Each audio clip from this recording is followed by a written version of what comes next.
the mother of mankind, cradle of civilization, the heartbeat of creation itself.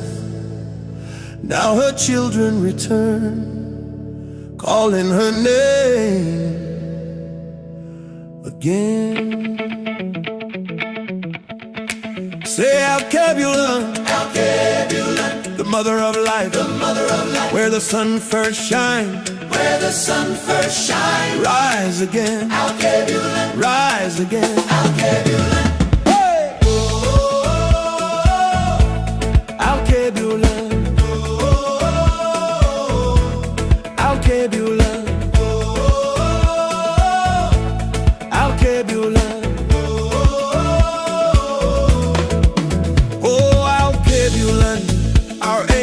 Home. Your children are calling, we're coming home. Oh, Alkebulan, the world must know you gave birth to the light, let your glory show. They changed your name to hide your fame. They broke the chains but kept the game. Divided your children with borders and lies, but truth never dies, it only multiplies. We are the sons and daughters of your soil, still rising strong from the years of toil. They took our name, but not our soul. Alkebulan still makes the broken whole. Say Alkebulan, Alkebulan, the mother of life. Greetings, everybody. Welcome. Welcome to another Alkebulan Awakening series in collaboration with Kumbukeni. My name, as always, is Oladile Dosumo. I'm the founder of the Merging Alkebulan. And for all those of us who follow us, know exactly what we do on this platform. We're about decolonizing our minds and awakening our consciousness. And when we're talking about awakening our consciousness, it's about us being Afrocentric in our thoughts and what we're doing. Not looking to the Muzungu for solutions. For so long, we Africans keep going to the oppressors and thinking that they're going to be our liberation, our freedom. People that have kept you down for so long can never be your solution. And that's basically what we do on this platform. So anyway, welcome everybody. Unduku. Greetings everyone. Karibuni, asanteni kwa kuwa nasi. Welcome and thank you for being with us. The name is Nduku. I'm the host on Kumbukeni, joining my brother again with this collaboration to have important conversations from our perspective, telling our story ourselves. So I'm looking forward to this conversation. Asante. Thank you. And our big sister, Amake. Greetings,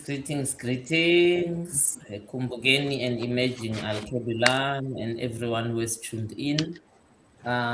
Yes, it's going to be a very important conversation. Some truths will come out that prove the power of the media. Sure. And also, we got another guest, Musa Mbewe. I'll let her introduce herself as well. Welcome, Musa. Thanks for joining us, my sister. Thank you so much, dear brother. Thank you. Hello, Kumbukeni. Hello, Sis Kanye. Excited to be here. We're going to have to deal with real matters, the real way. And that's exactly what we intend to do. I always say when we come to this platform, it's not just about us sharing, but it's what we have to achieve, because we need to start taking these conversations away from the screens and we come with the results of what has to be done. And it's very urgent. Hello to everyone who's watching. We are here to ask for that. Thank you. Thank you, my sister. Okay, guys, the topic today, which is very, very, very, very important topic, is we're talking about gender-based violence. Is it a pandemic in Africa? Obviously, we got South African perspectives, but this is happening all over the continent. So today, our sister, Mama Khanyisile, is going to start with that. Gender-based violence. Is it a pandemic? What's going on in Africa with men abusing their mothers, the sisters, their daughters, and their children? Why is it right for we as men to say that this is okay? Why? I'm a man, I'm a father, I'm a grandfather. And I will never, ever do no harm to my mother, my sister, my daughter. So why are men, I'm talking to men, and let us just take the floor, but I'm talking to men. Why would you think it's the right thing to abuse your mothers? Mama K. Thank you, Oladele. I think let's first just quickly say what is gender-based violence. Thank you. It's any act that you direct towards an ascribed gender. And we say ascribed because gender is a social phenomenon. Gender is decided by human beings. It's not biology. So it is any act directed towards an ascribed gender. In this instance, it will make them to be women. It will make them to be people from the LGBTQI community. And you ascribe that behavior towards them based on societal norms, meaning let's first agree that society has for a long time agreed to gender-based violence. And we will prove how as the show goes on. Secondly, that behavior can be emotional, it can be psychological, it can be physical, it can be sexual. When we say emotional and psychological, we are talking about gender-based violence in terms of the things you say to people.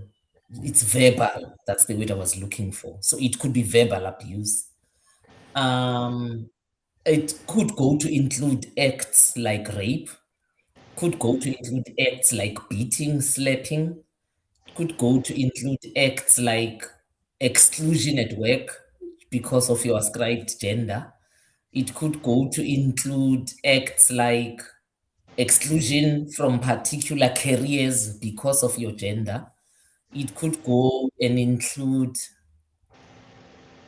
acts like being excluded at family level, where all the uncles get together and exclude you, and people claim that's culture, and it's not. The Africans never excluded anyone pre-colonially. Where the prime part of the meat goes to men. I don't know where that came from. It came with poverty. Because in Africa, we have plenty of food for men to decide this is my piece of meat. Wow. And the ceremony, and in that ceremony, it is prescribed and it depends who the ceremony is for. Yes, there were particular, but that was for a ceremony. It did not, I'm talking about everyday food here. In household, where a man will eat a whole chicken and children are given bones and the gravy. I mean, that comes from just capitalist greed. It's not African culture. So yeah, I think having unpacked GBV, that summarily, let's agree that it is a pandemic in this continent. And for me, as we go into it, maybe we'll unpack more, but my nearest example is always this one. We have produced by election only one female president in this continent, and that is the recent one, Namibia, Mama Nandi. I know that Johnson in Liberia was also elected. I always discard that because the men had fought such a brutal gender-based violent civil war where they would put AKs in the vaginas of women and shoot them through the head, where 16-year-olds were literally eating human liver, thinking they are going to rise and become the next gods. It was so, I don't have the words. I don't think there are human words to describe what the country Inhuman. at the end of that civil war, that they then remembered that we need a woman, we need the hoover, the cleanup that will come and swallow all of this and return us to what we are supposed to be. So I don't actually, though she was elected, I know, but I always put this rider so we know for sure the context. And with Joyce Banda in Malawi, a sitting president had passed on and then she popped up like it happened with Tanzania. Comrade Magufuli was murdered, assassinated actually, because he was a president. We don't use murder, he was assassinated. And then she popped up. I mean, she won now by 90-something%. That's not a win. No, she did not. Yeah. She didn't win. So she has not won, in essence. So only one has won. I mean, since Ghana 1957, guys, it's how many years ago now? It's 2025. The fact that we cannot produce women leaders speaks of a systematic supported and upheld campaign program of gender-based violence in Africa. I think I'll leave it there. And when we come to the why, I will then say why is it like that. Okay. Musa, I'll bring you in, and then obviously once we bring you in, then we can dive into the topic. Musa Mbewe basically went through a harrowing experience. For those of you who are listening, she went through a harrowing experience a few years back. She's going to share her own story for us, but this basically brings it home in terms of how this actually happens to our women. You know, these are the things that happens every single day. You know, it's kids, you know, we see all the wars, the violence, everything that's happening in Africa today. And these things happen.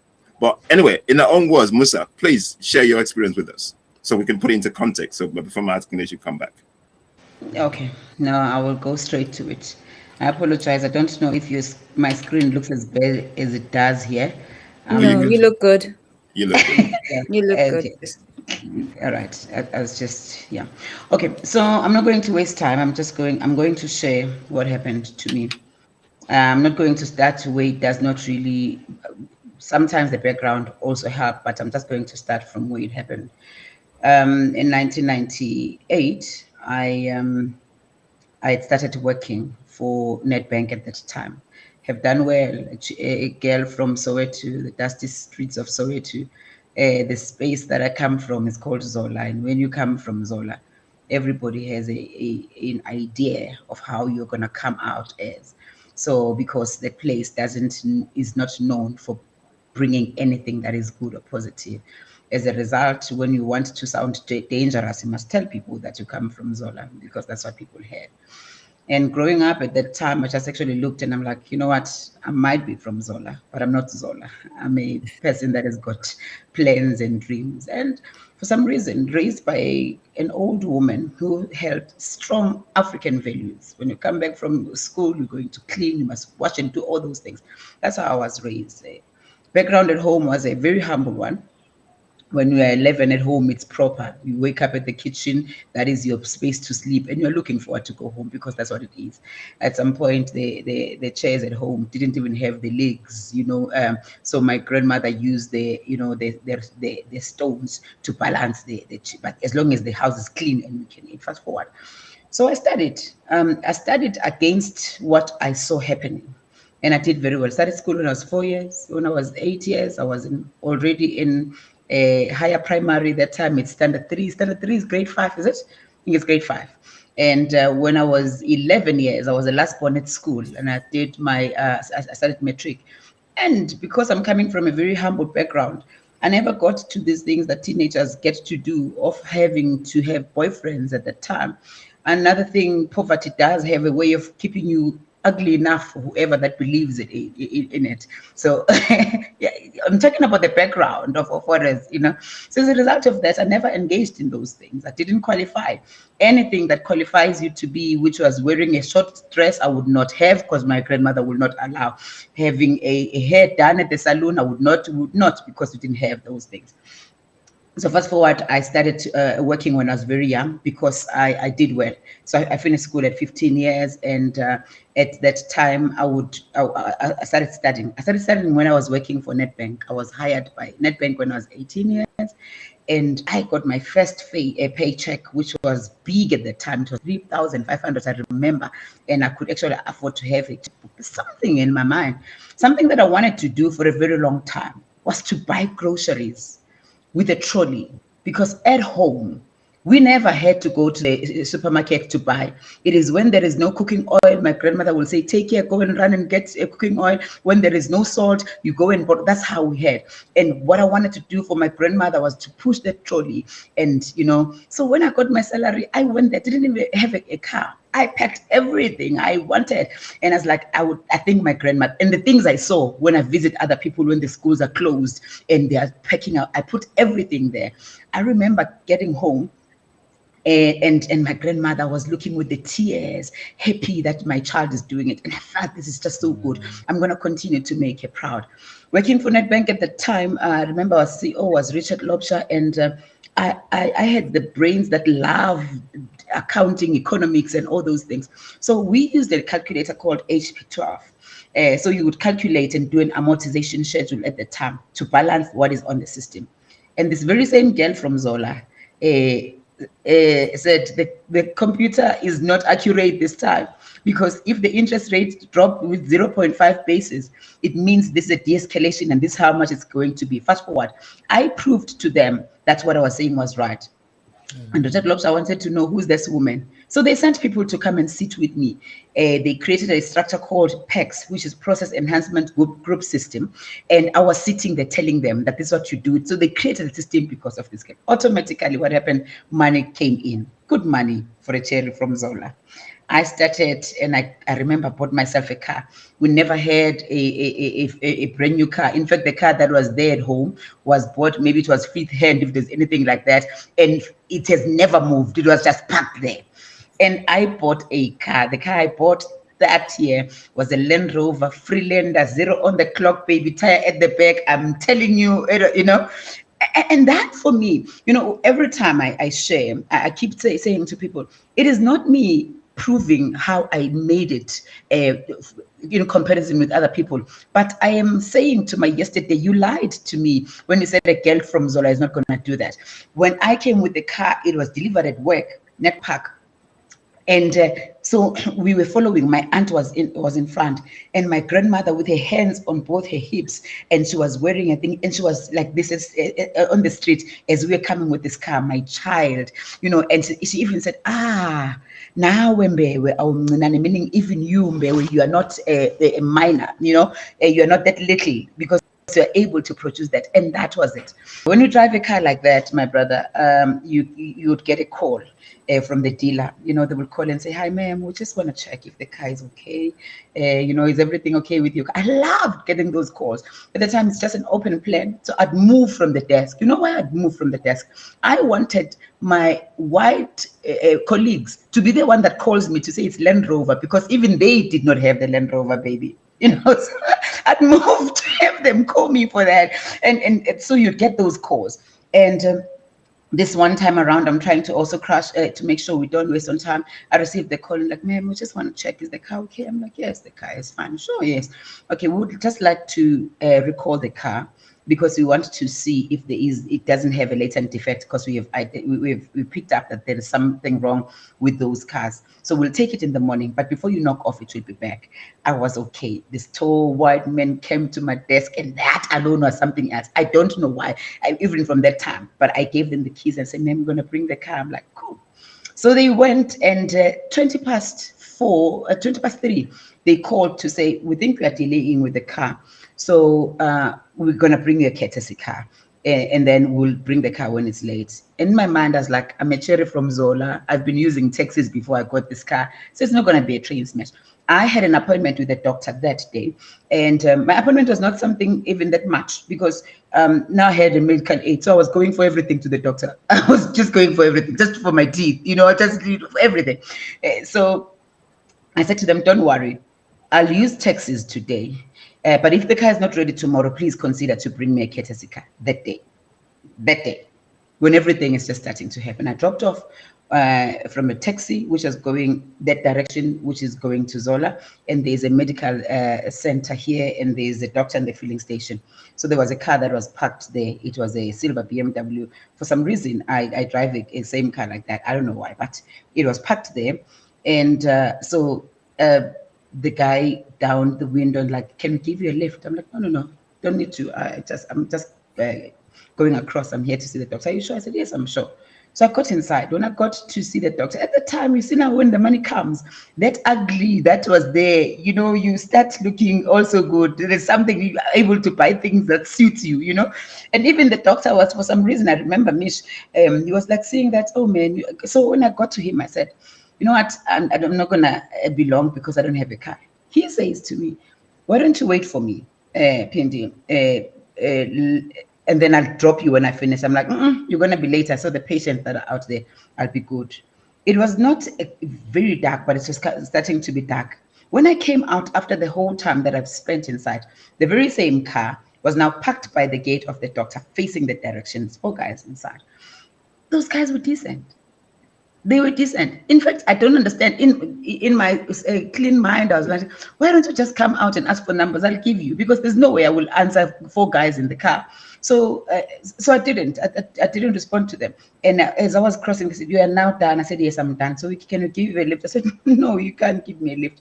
It's there and there. The language changed. The doors opened, and they said, "Why are we begging this bitch?"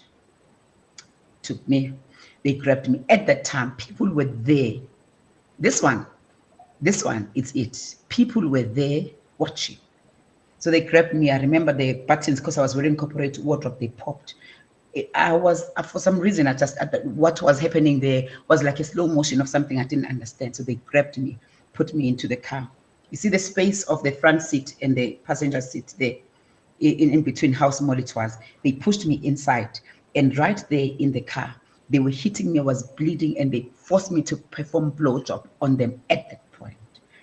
And I was just, because it just didn't make sense. Fast forward, they drove me to this place, this house, where they repeatedly raped me, that I couldn't cry. It was so brutal.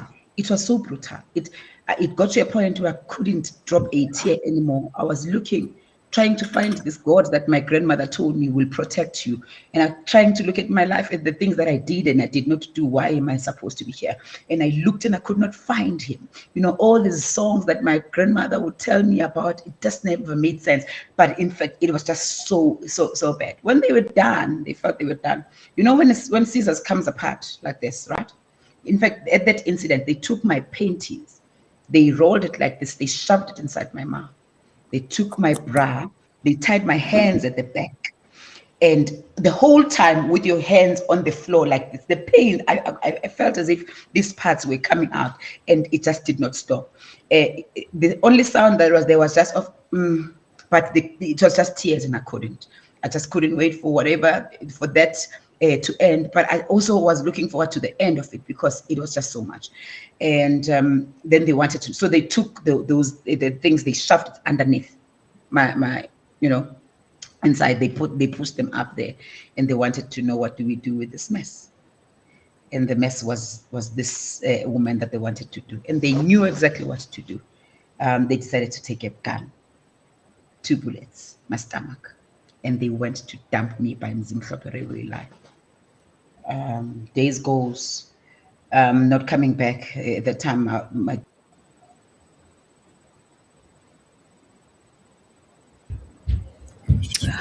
she froze there.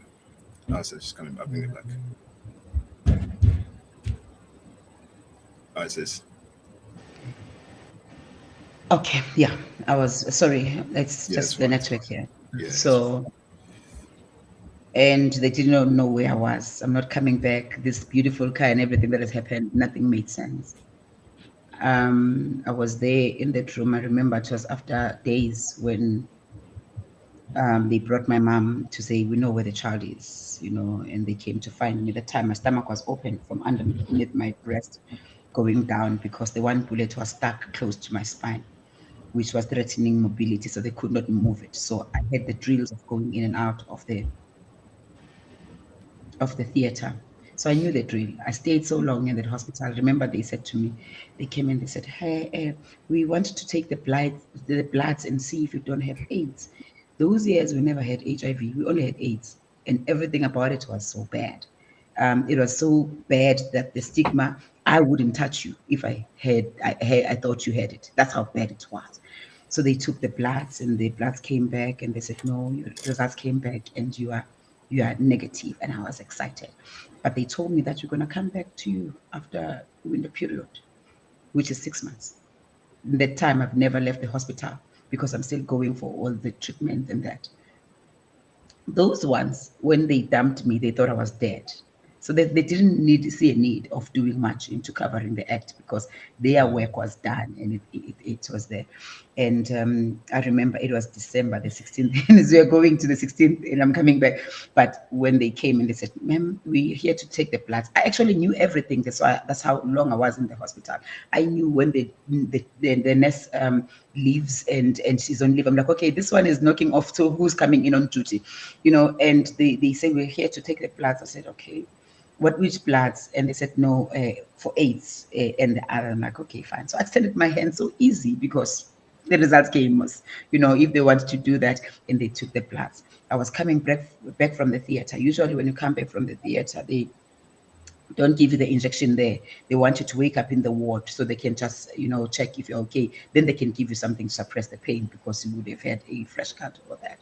And when I walked in the ward, there was everyone. There was a clinical psychologist, there was a psychiatrist, there was a matron, there was everyone in the room. And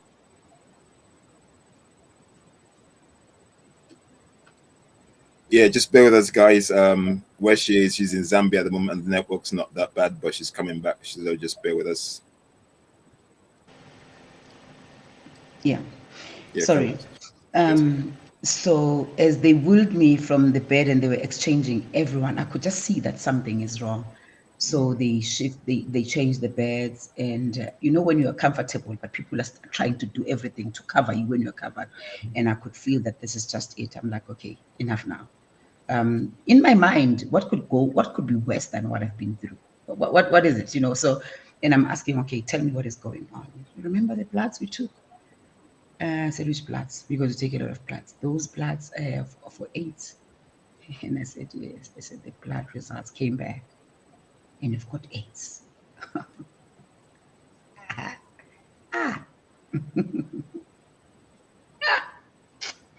I said, what? And they said, yeah. Don't worry. If you take your medication well, you could live up to 10 years. 10 years? So I'm supposed to sit here and start counting. Tomorrow when I wake up, I'm 9 years, 364 days. 300 is that's what's supposed to be happening. But the medication, when you take it, it's going to disform you. There's another thing there. There's something there about that medication. Well, they don't say disform you, but they say, that's the term they use. But everybody that started taking medication at the time, they look alike. They look the same. You'd see them. You would know if you're a woman, you're going to have big bust and a big belly, and there's just something that does. Even men. So everyone was looking like that. And I'm like, but why am I supposed to be taking this thing that is going to do this to me? I didn't want anything that is going to show the incident that happened to me, not even about the AIDS that I didn't know. I just didn't want anything that's going. So if now that I've survived it, I must now live with it and everything attaches to this. I think they tried initiating me with the medication, and I said, no, this is not going to be my portion. And I wanted to read about what is this AIDS? What is this AIDS? What does it do? And truth be told, what Umando and Thabo Mbeki said, people should not listen to me with the wrong ear and stop taking their medication. So I read about that, and I read the beetroot, the garlic, the vegetables that when you wash them, and I would wash them, and make sure that, and I will blend them and take.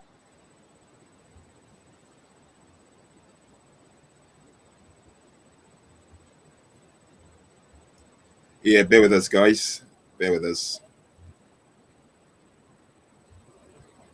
Let's bring it back. Whew. Okay.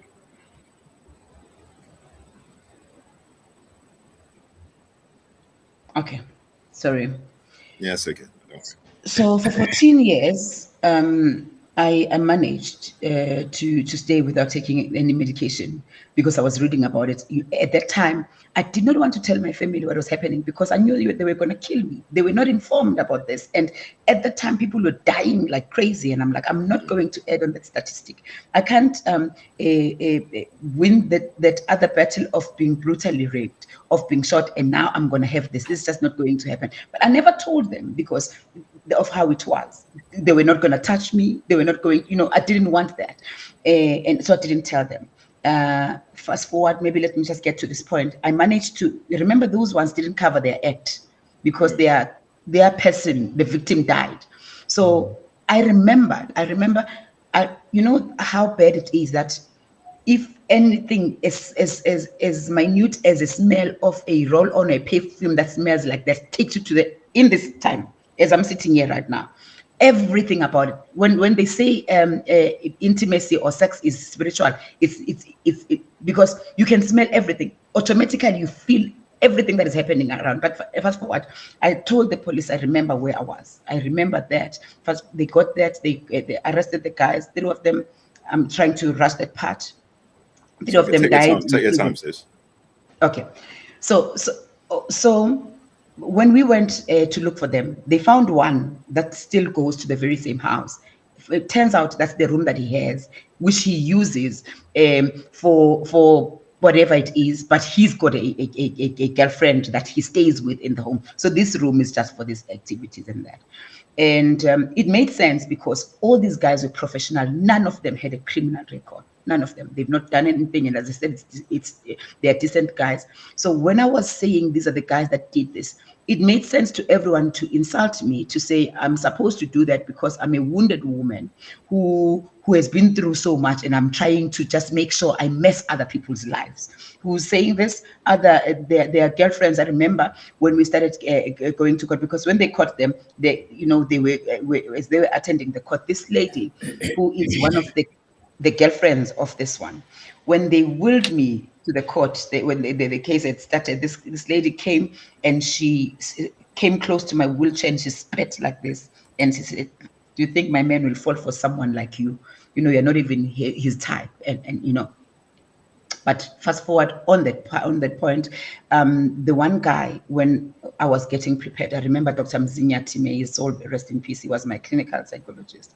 He said, "Pindi," that time my name was Pindile. My name was Pindile. When I was born, I was given the name Pindile Primrose by my mother, and which I changed after my that experience, because I feel it's pure grace that I'm alive and that I want to be a blessing to other people. That's how I've got the Musa blessing, but that's not my name. And I remember he says to me, "I know it's not going to be easy, but I want you to tell your story because no one is going to tell it like you."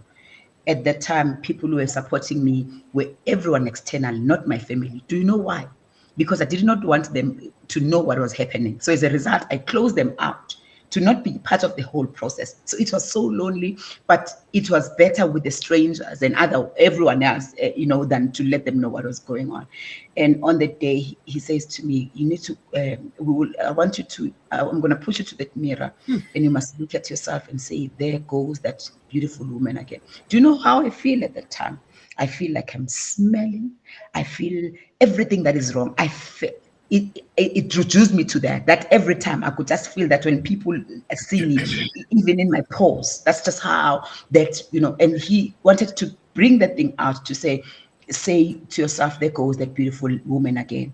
No one has taken anything from you, but I wanted to go and tell your story because it's going to make better sense. I was being prepared.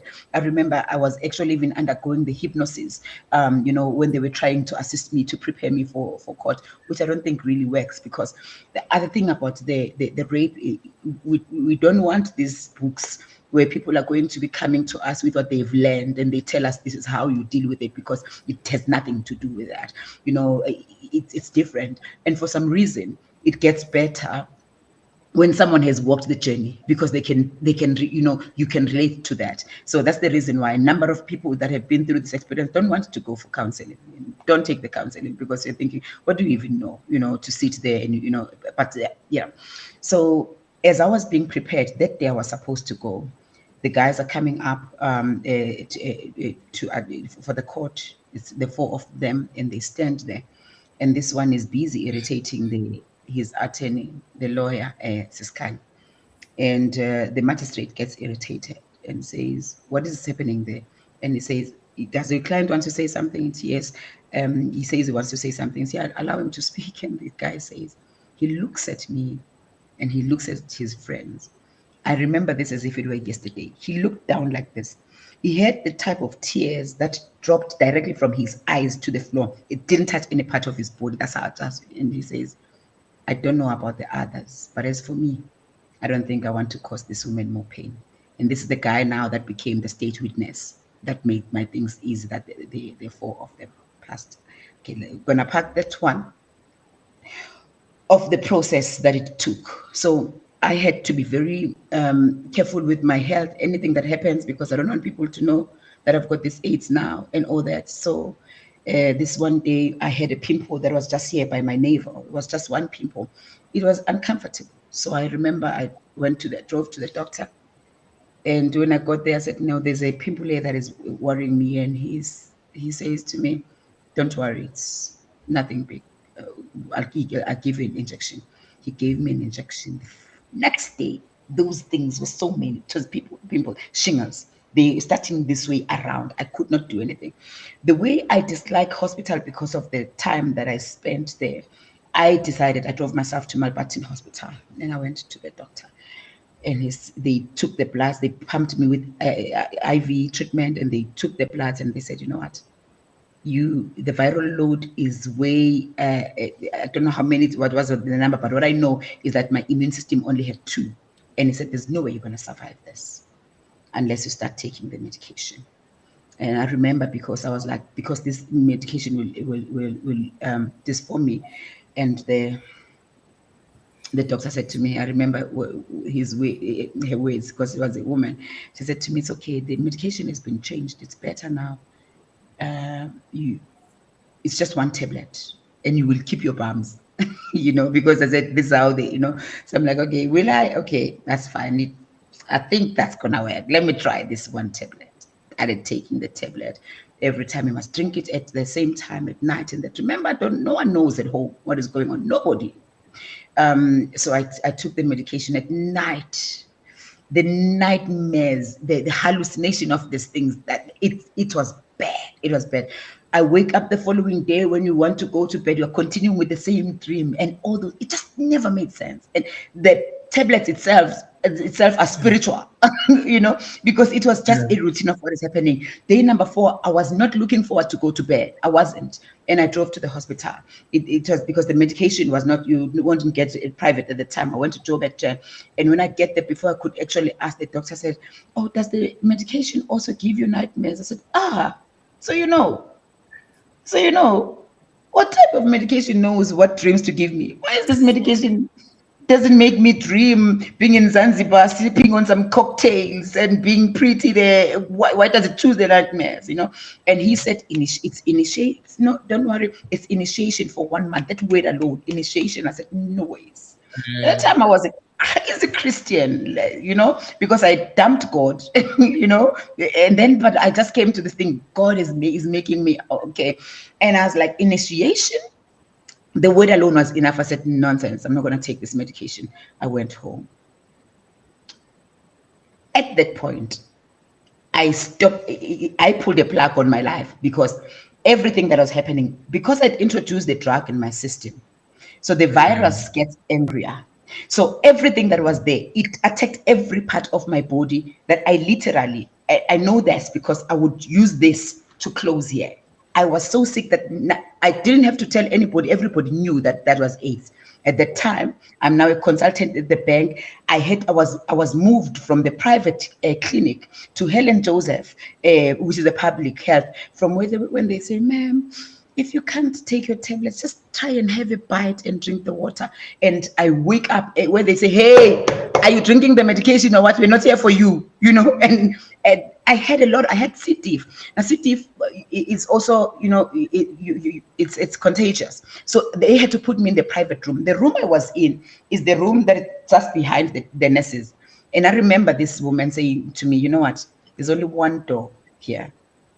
One door. It goes straight to the mortuary, and I wanted to fight.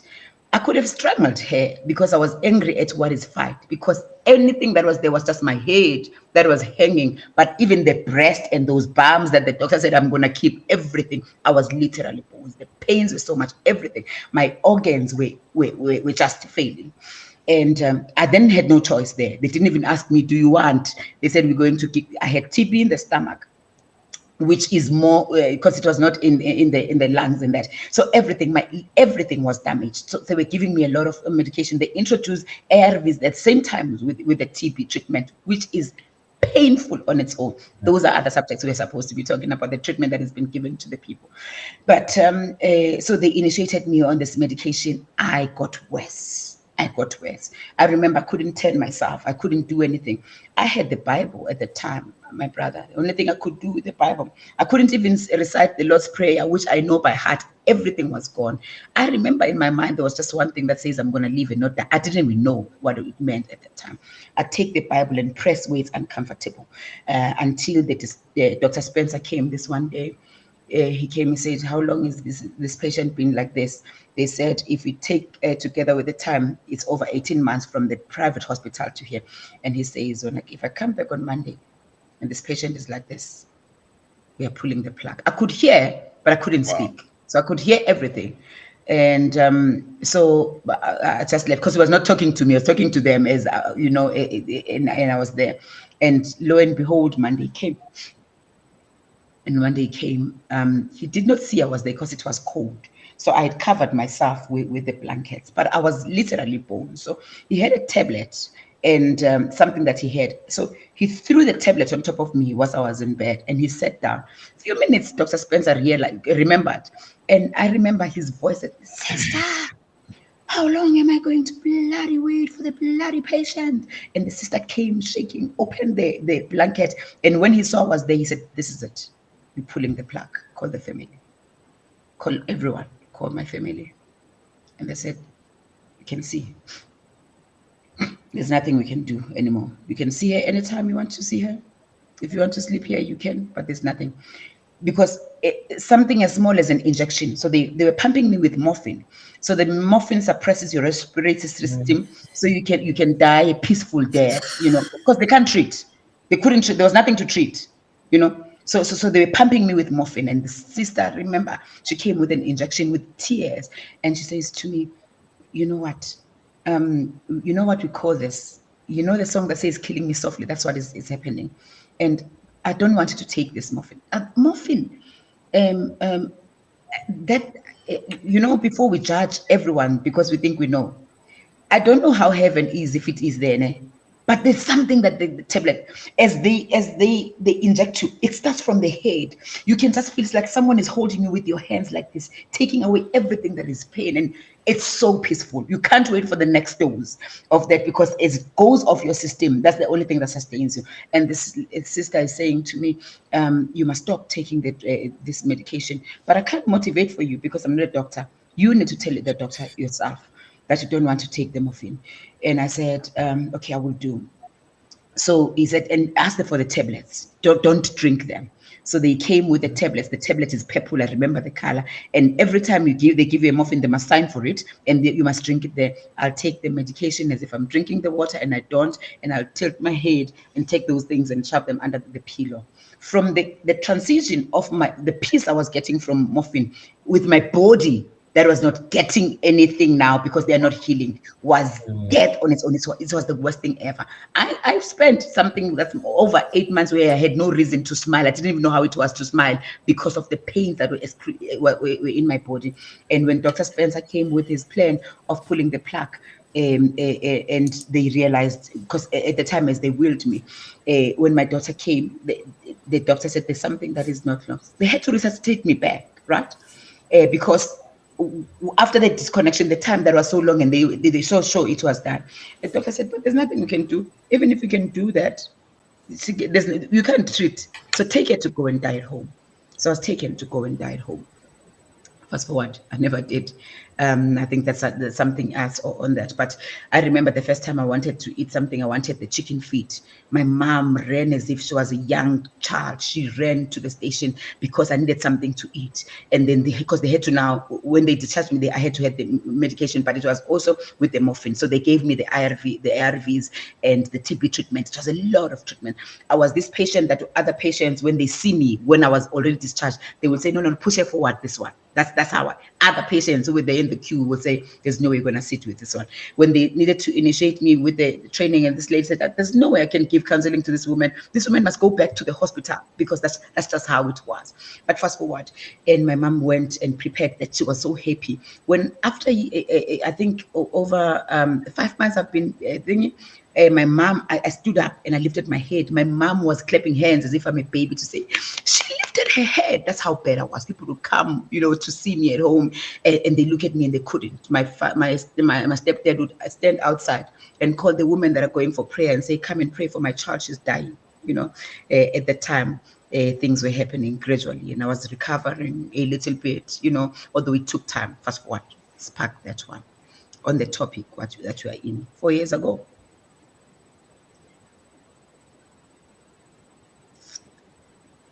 It's all right, sis. Take your time. Take your time, sis.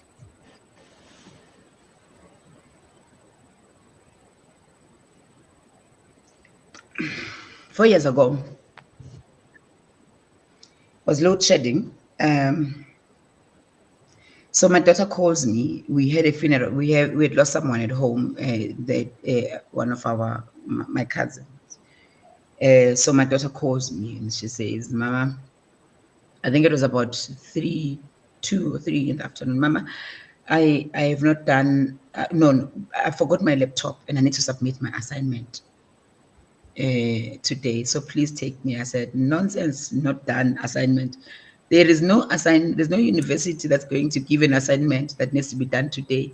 If they gave you this assignment and it's due, they gave you long time ago and you never did it. So there's no way I'm going to leave this. Find a way to go and get the laptop." Daughter, she's doing her third year.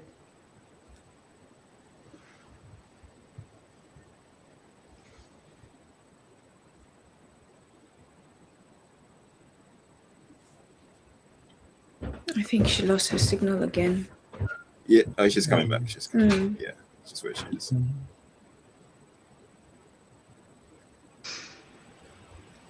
The system gave me a break itself. Yeah, It wasn't. it's fine. So The ancestors. Yes. Abogogo nabomkhulu.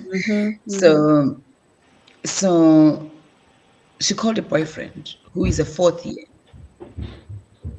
university acquiring accountant student, doing well. He goes to school and then weekends he works for Budget Insurance where they rent out the cars and things like that. So he had access to the car.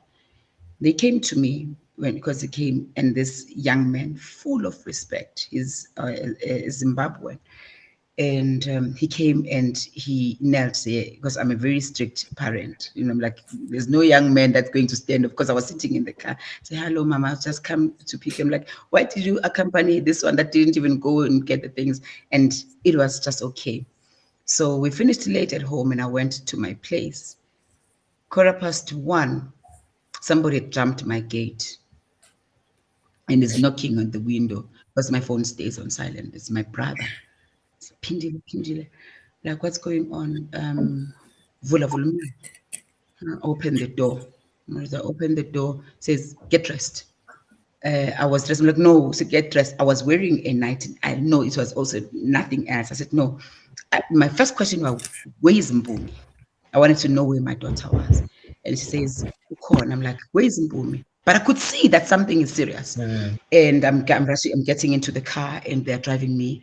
And the lady that she was with, who was my other brother's girlfriend, she was in tears at the time. And as we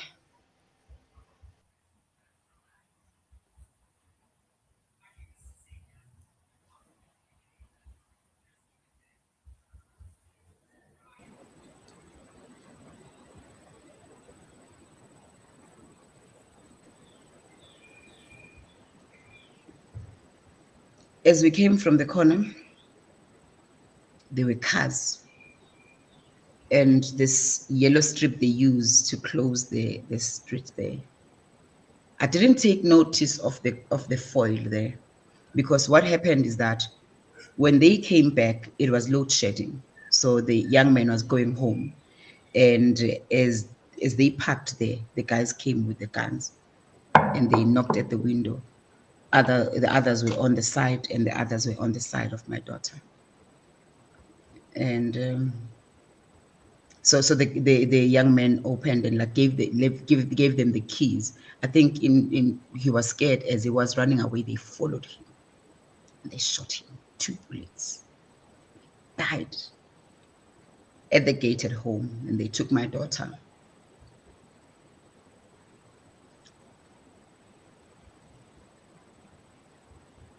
And they gang raped her, the four of them there.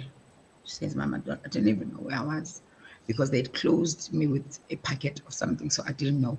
And all the time I was not even far from home.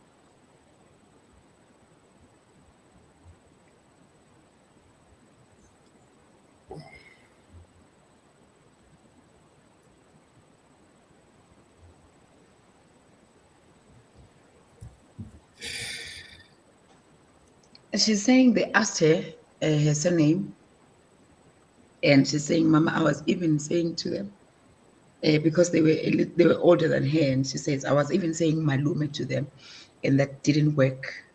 So they gang raped her, and they were gone, this young man.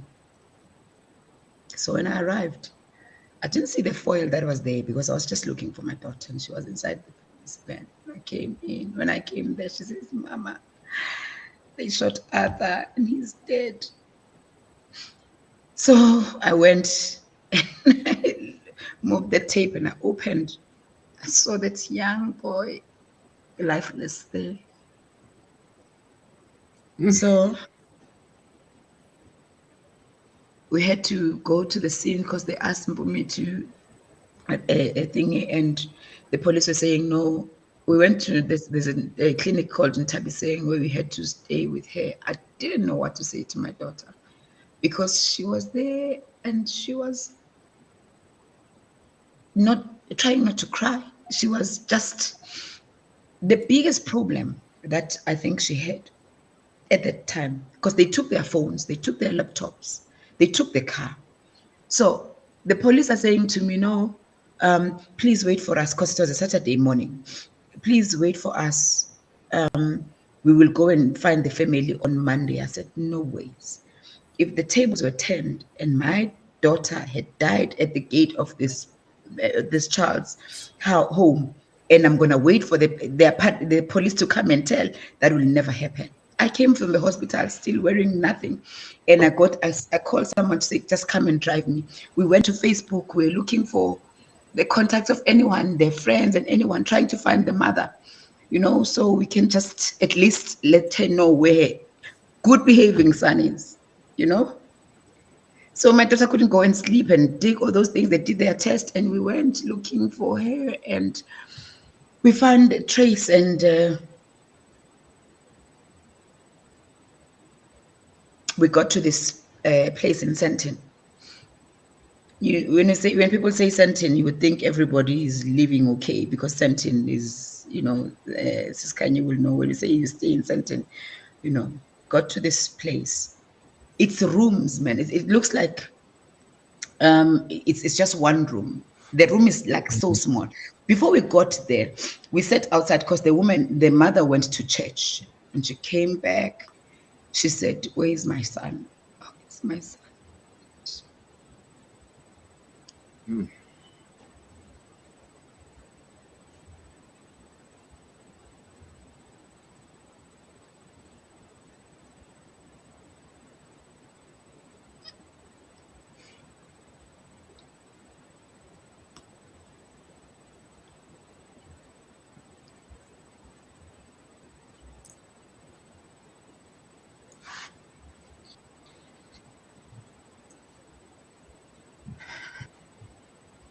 Are you okay, sis? Yeah, she's fine. She's good.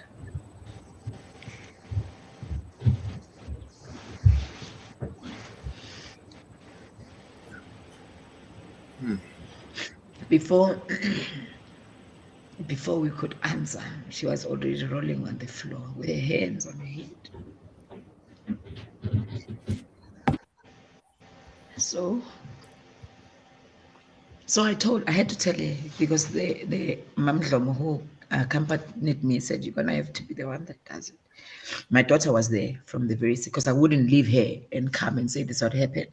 So from the hospital, we went with her, and so we got to the house where she stays. This woman,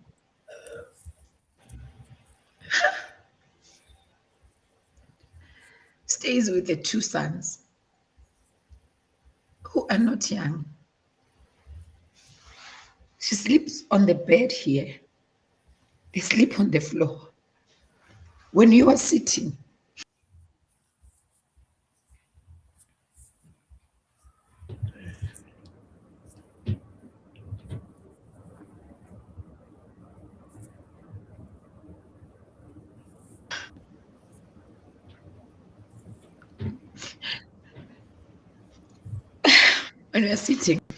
your knees are touching this place, which the stove and everything that she has. I don't know what they do at night, whether they move this bunk stool.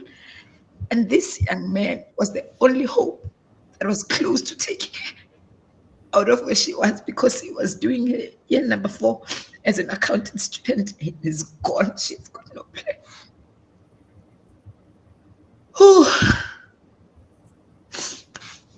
Fast forward. We told her the news, and we did what had to be done. To this day, we have appeared more than 16 times at court. Every time we have to go to court, we literally are not okay with Mpumi for a week before. And I go with my daughter, who says, I know what my mom went through, so I don't want her to be, I want to be strong for her. And I'm there, and I'm like, I don't want her to go through it, because I want to be strong for her. So we are there, lying to each other, but I make sure that she never goes to the court by herself. Every time we get to court, today they will tell you the docket was not brought. It's still on remand. The trial has not started. The guys were caught, because after that incident, I called Mama Faith, and I needed her to assist me with the police. And I remember speaking to Brigadier. I said, because my daughter was victim number 18 of these guys that are known. Because after her incident, the other girl was also raped.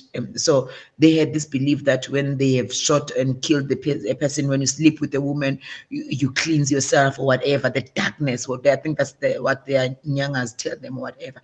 So when I heard that, I was angry. I told Brigadier Shibud, I said, you are the one that made my daughter to go through this. So I was mad. I was a mad woman. But he said to me, we're going to find them. So they followed up. Yes, they are all caught. But to this day, the trial is not happening. So we are still going through secondary abuse of going to the court. Do you know the questions they ask you in court when you've been raped? My brother. Do you know them? You don't know them? No, you tell me. What did you do to cause it? Yeah, that one they don't. They will ask you, if you say accused number 5 or number 4 is the one that penetrated you. How big? They ask you how big was it. So I must, when I'm being raped, I must have a measurement tape that will let them know. How could I tell? Do I know the size of this one? And that how do I know? Because you are saying at the time you were in so much pain. So how do you know he's the one that has done that? So she's supposed to have to know those answers. What position were you when accused number 2 was? Those are the questions.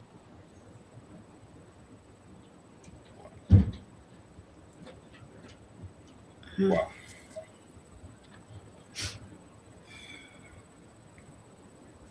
Wow. And then they want you to say it, or they will, because sometimes you can't use a word. He put his penis on me, as if you're talking about a man you love, that so they would want you. It's like you must romanticize this thing, because they have to prove a point that even after the DNA has proven, after the DNA has been proven, you will go through that. Then they will say, we'll give you a break. You're going to go there for consultation. When you are sitting here, there's another family that they've got their own daughter who's a victim of something else. So you are sitting here, you don't even have privacy. Now you must speak your story because the prosecutor didn't get some. That's what is happening. at the present moment. This is what is happening. So they will ask you, okay, this is what you're going to be asked in front of those people who are going to be there, because there's no space.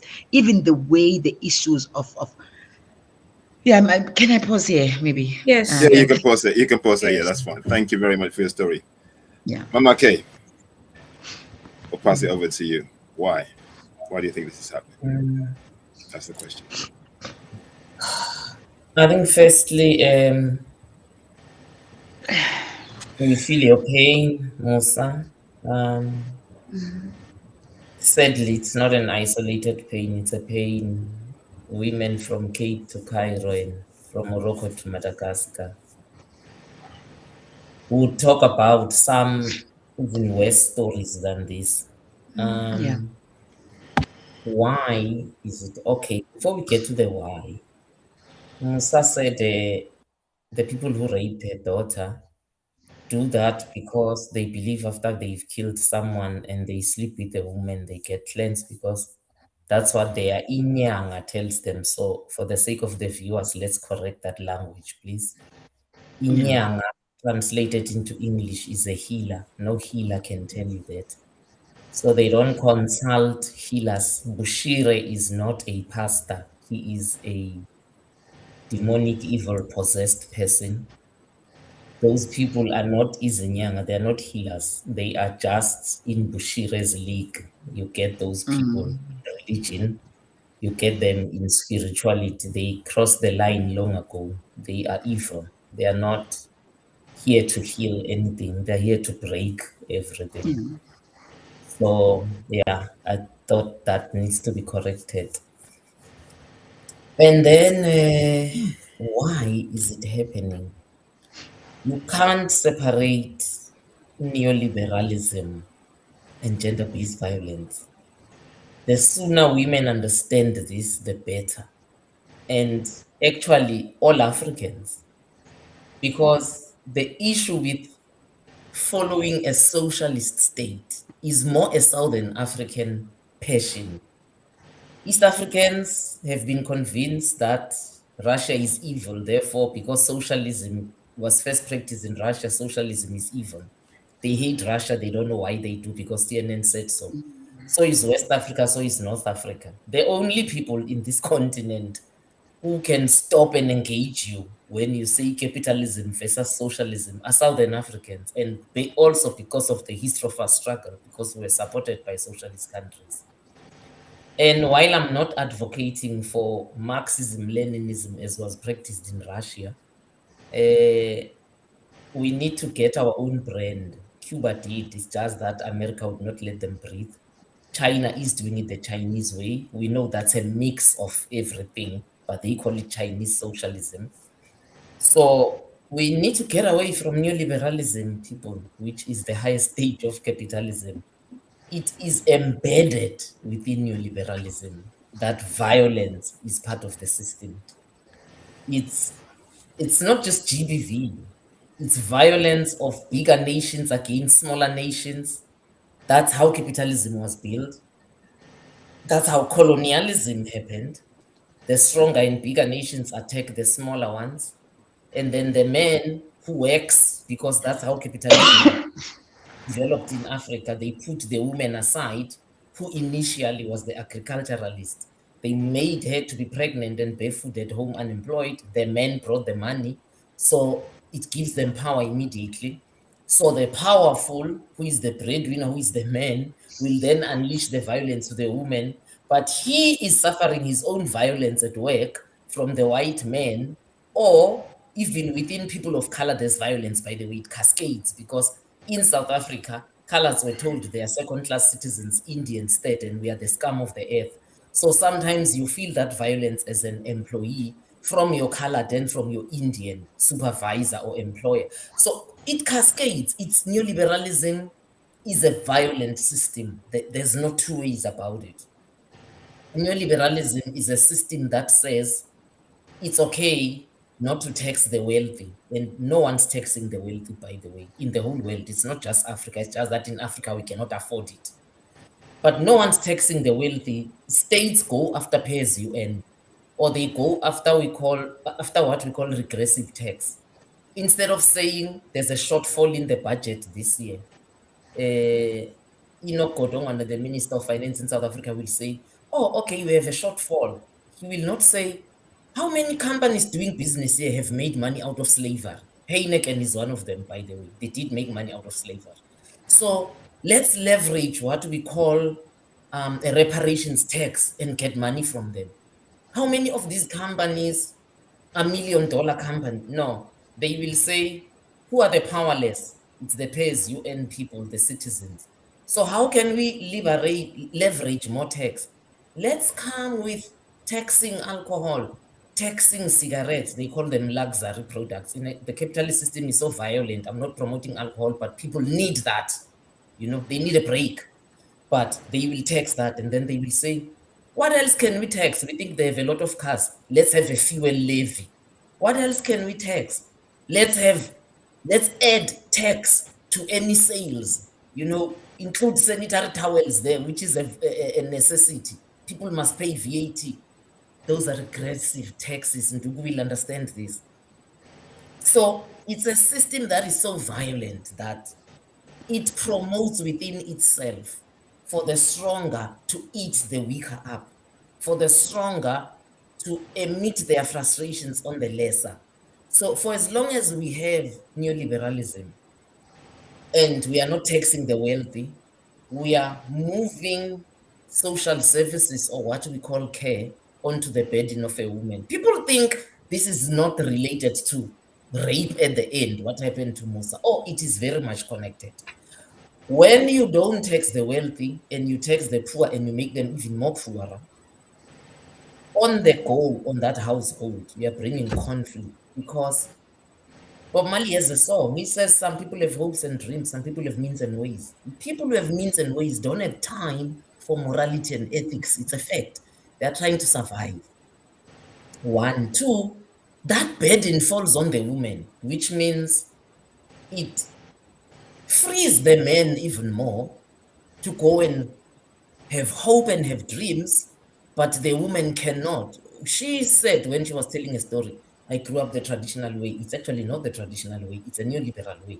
When you come back from school as a girl, you will clean, you will wash this, you will do this, but the boy is just free. They can roam around, you know, but come back at 7 o'clock to come and eat. It's neoliberalism, because in Africa, there were job descriptions. Boys were the head men, the men did this, the women tilled the soil, planted. Everybody contributed to the food that at the end of the day becomes a communal meal that everybody eats. Neoliberalism says, no, we don't like that. We'll put that burden on the women.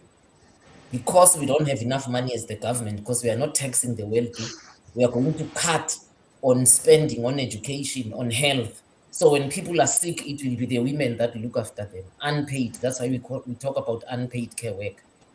The woman is so burdened under neoliberalism that they then turn around. And remember, the dilemma with neoliberalism, my brother and my sisters, is that it gets worse by year. So in Europe, in the 20th century, there was no protest because they were still eating off the benefits of colonialism and slavery. It's the 21st century, they are protesting every day because now they are seeing the evil of capitalism. It's gotten harder now even for them. So when that happens, it means for Africa, it's even worse. Then people say, oh, women have changed. They now want to drink in public. They are more disrespectful. No, they have been brutalized and they've suffered violence so much. They've reached a point where they don't care. They're just breaking out. You see, the men broke out first. The women have now followed. So it's a system of destruction. Neoliberalism encourages gender-based violence. You talked about the court, Musa, and you said they tell you, oh, this docket is not there, or I was having a conversation with my comrade, and I know he won't be bothered by me quoting him, Brian Mulife, who was brutalized by this system in South Africa. I'm sure you know the name, Musa. He said to me 3-4 days ago, Khanyisile, because I was telling him my frustrations. I'm like, I sit in the Justice Committee, but I think I'm gonna ask my party to change me. It's frustrating me. It's such a segmented justice system.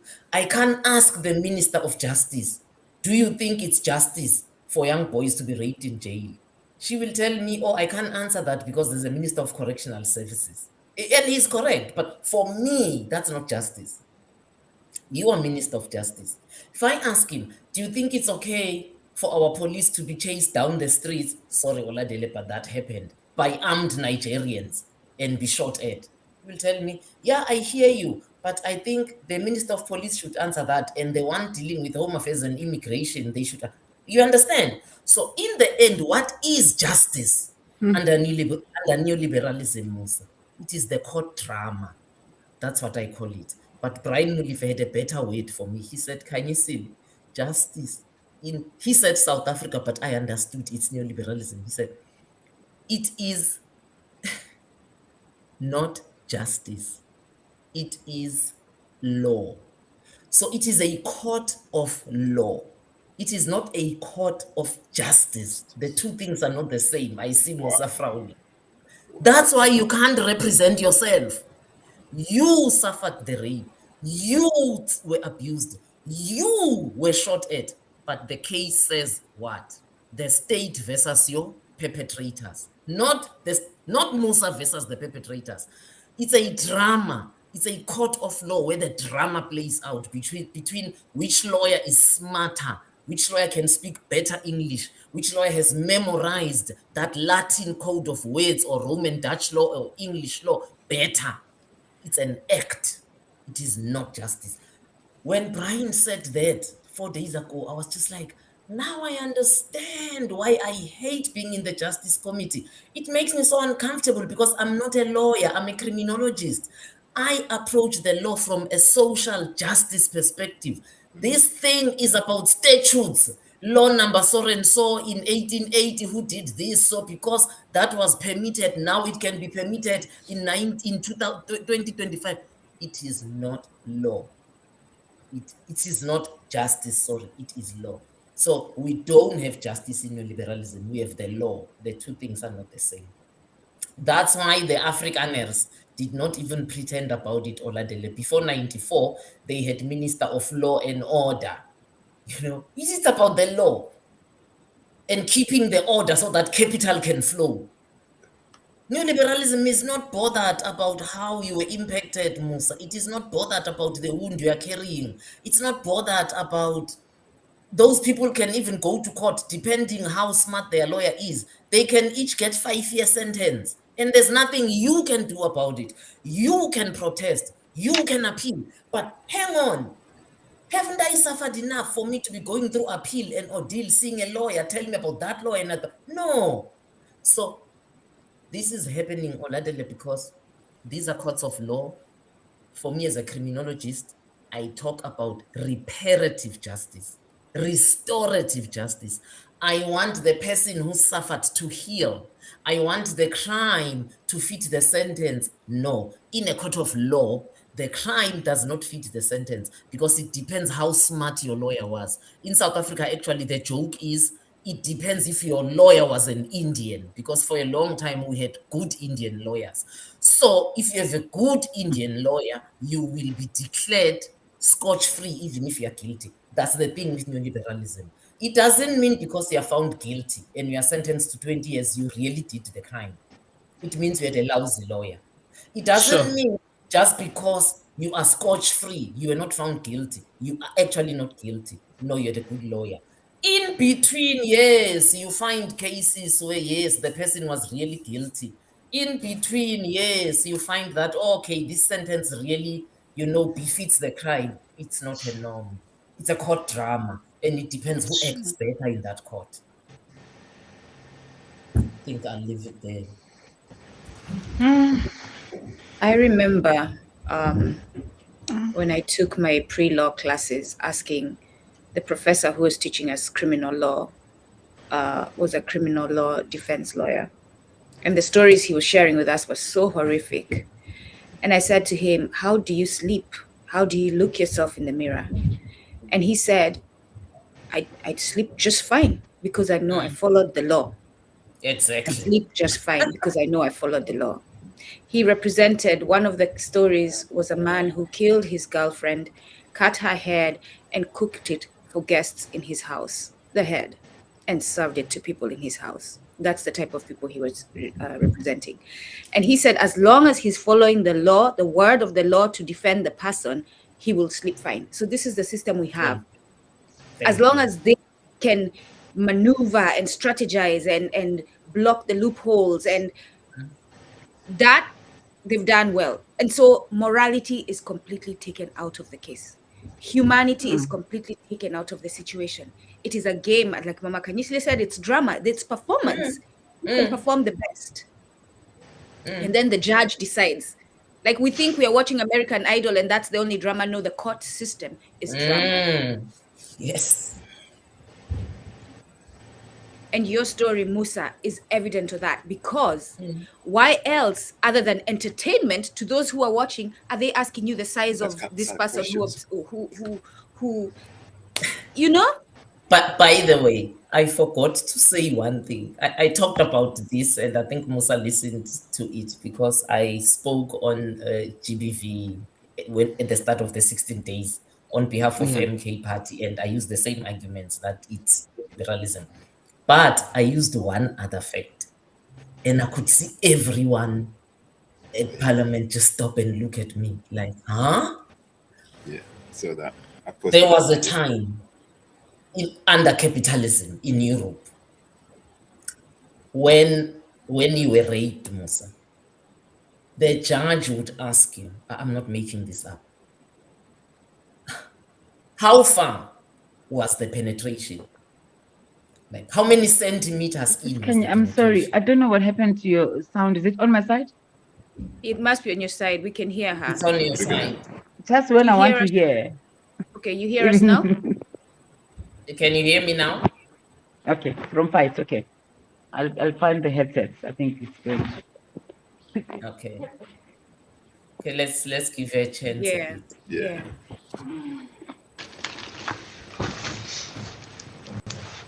I'm so sorry. I need to get this. No, that's fine.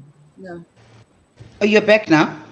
Yeah. Oh, I'm back now. So, yes, there was a time in capitalist Europe where when you took a rape case to court, the judge would ask you, in fact, not the judge, the prosecutor would ask, how deep in was the penetration? Like, how many centimeters? You had to answer that. You know why? Because you had to answer that, Musa, how far the penetration was in terms of centimeters, because then the judge would determine if it was rape or it was a crime of passion. Yep. It's a sick system. Why is it my business? Yeah. So by the time they came here through slavery and colonization, that migrated from how far deep, now they had migrated to what were you wearing? Yes. As if Muslim women wearing a hijab and a burqa don't get raped. As if a 5-year-old does not get raped. As if a 2-year-old does not get raped. Then they migrated from there. Then they ask you, okay, but that was 2 a.m. in a dark alley. What were you doing there alone? Yes. Like, hello, I don't have freedom of movement. I pay tax and I vote. Like, what are you asking me?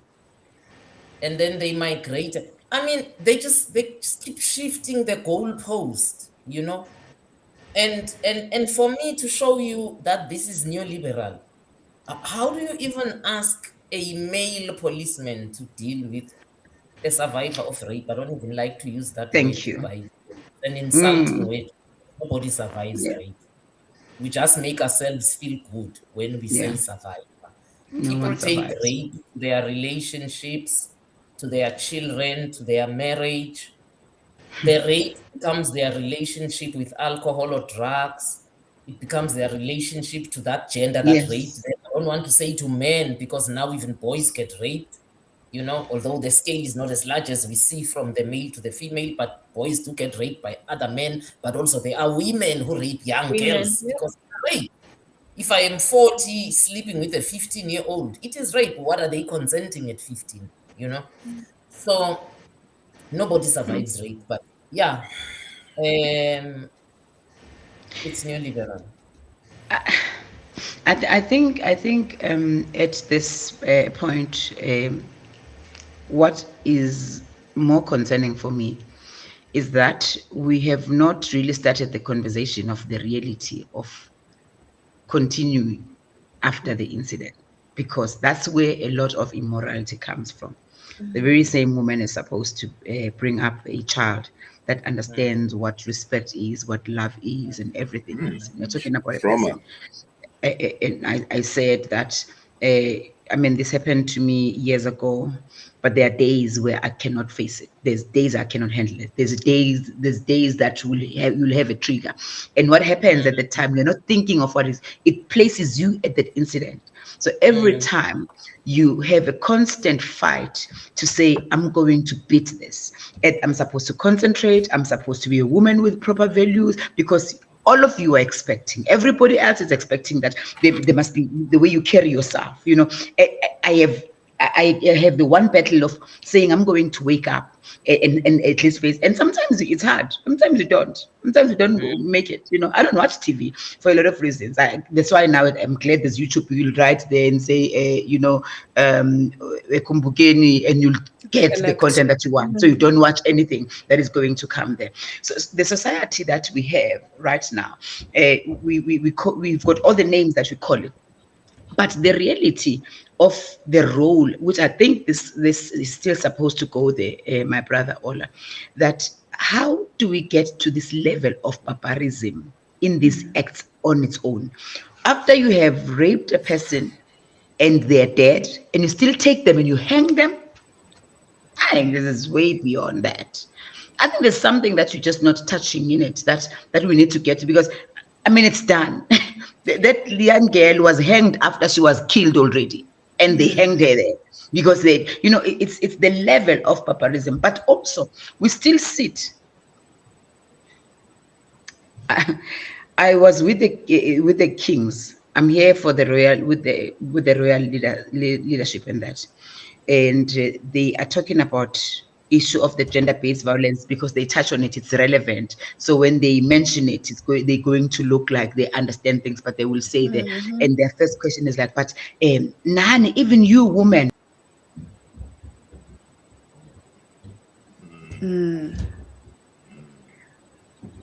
It's coming back.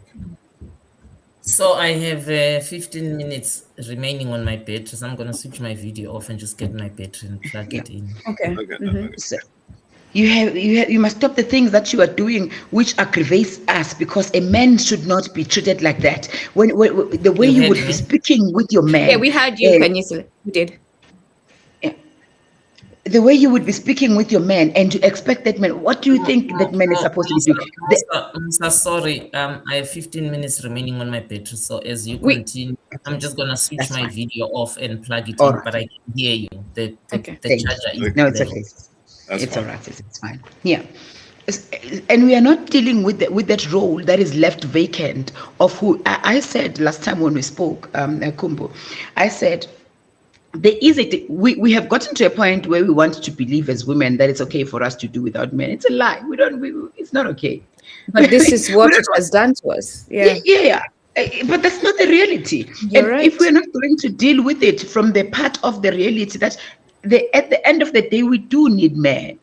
But what type of men do we need, and how do we get to have those men? Because I'm not comfortable with all the money I have, that I believe I have, where I can take my daughter to private school from grade 0 to grade 12. There's no way I can father the child. There's no way.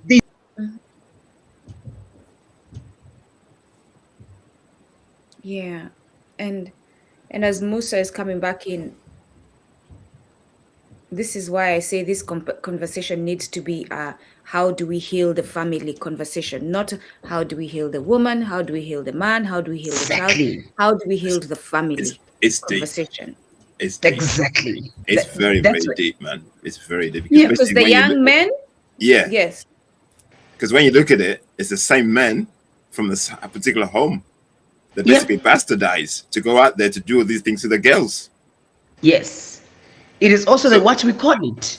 It is also the what we call it, because I kept saying that we do not have a gender. It's not a gender. The issue we're dealing with here is not a gender, because it cannot be affecting all of us if it's a gender. We should be having men that are saying, it's nothing to you. But we've got my brother Oladil who said, why are we men is doing that? That's not gender. Yeah. So he's equally affected until we also name it right, so we are able to all come to the table and sit and come with strategies that how are we as a collective, those of us who are sane enough, how do we move those who are not? Because it's across the board. I mean, Sis Khanya has raised it, that we've got women that are now, it's a new thing. We've got a new normal of women who are raping young boys.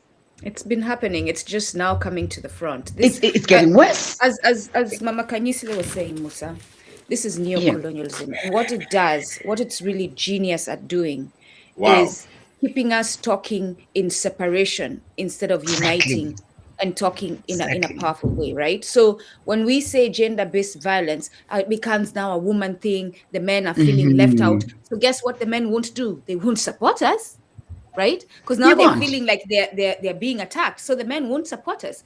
When you call it men abandonment or something, the women now are defending themselves. They won't support the men, of course, because they're not being attended to. But we as Africans, have we thought like? And you're right. It's not just women. It's not just men. This system is dehumanizing us all. And that's what it is. It's dehumanizing us all in every way, Mama Khanyisile was saying, through education, through the rapes, through the court system, and we continue to be comfortable as Africans in a system that isn't ours, that is taking our humanity, when we know we have our way. Mama Khanyisile, you were saying before about the punishments that they get and all that. Our way was about healing. Yeah. Healing for the person offended, for the community offended, but also healing this human being who did this thing so that they don't continue to do it. And the way this, I mean, if you're going to go to a men's conference and all what you're trying to do is to cope with your wife at home, who is not there when you're having this conversation, what is the point? Because if this supports you getting to understand how to become a better man, it is better in my presence, because I will tell you that, you know what, baby, you're doing it all, but this is not it, you know. So you're busy there. And when we do that, we then become enemies of each other, which shouldn't be the case, because we also want to prove, no, women are not like that. No, men are not like that. So we have moved from dealing with the problem, and we've got so much money that has been that is being poured to all these activations of the 16 days of activism and all those things that are happening, which has absolutely nothing to do with the real problem that we've got, and it's just right under our nose. And those are conversations that we are not having. The reality is that we're not going to stop brewing broken boys as well as girls. I watched a video, in fact, I was shown a video 2 weeks ago by a school principal who was beaten by the learners. These young girls, they said after they wrote matric that they are done now. So they had the hookah pipe, they were wearing gowns at school, and they were doing everything. And they said to the principal, now we want to sleep with your man because to show you that we are at your level. And they were on top of the classroom smoking and doing all those things. No one can teach. And the law also doesn't allow you. How do you reprimand, capacity and your position as who? And these children have seen it all, because one, they are pre-exposed. I will always say, we as Africans, we're not going to get anywhere before we deal proper with the issue of the land, because the issue of the land does link to this. And ask me how. And I always said, there's no way we're going to, if we're not going to address properly the issue of the land, we will continue having these things. If you have a bedroom for your child and you're having an argument with your men, you can send them to their bedroom. If you're staying in a shack where the argument is happening right in front of these children who are watching mommy trying to protect papa who is dealing and everything else, what are we instilling there? if you are going to have children who are pre-exposed to the sex because mom is up on the bed as they're sleeping down there, they thinking the children are sleeping, they are exposed.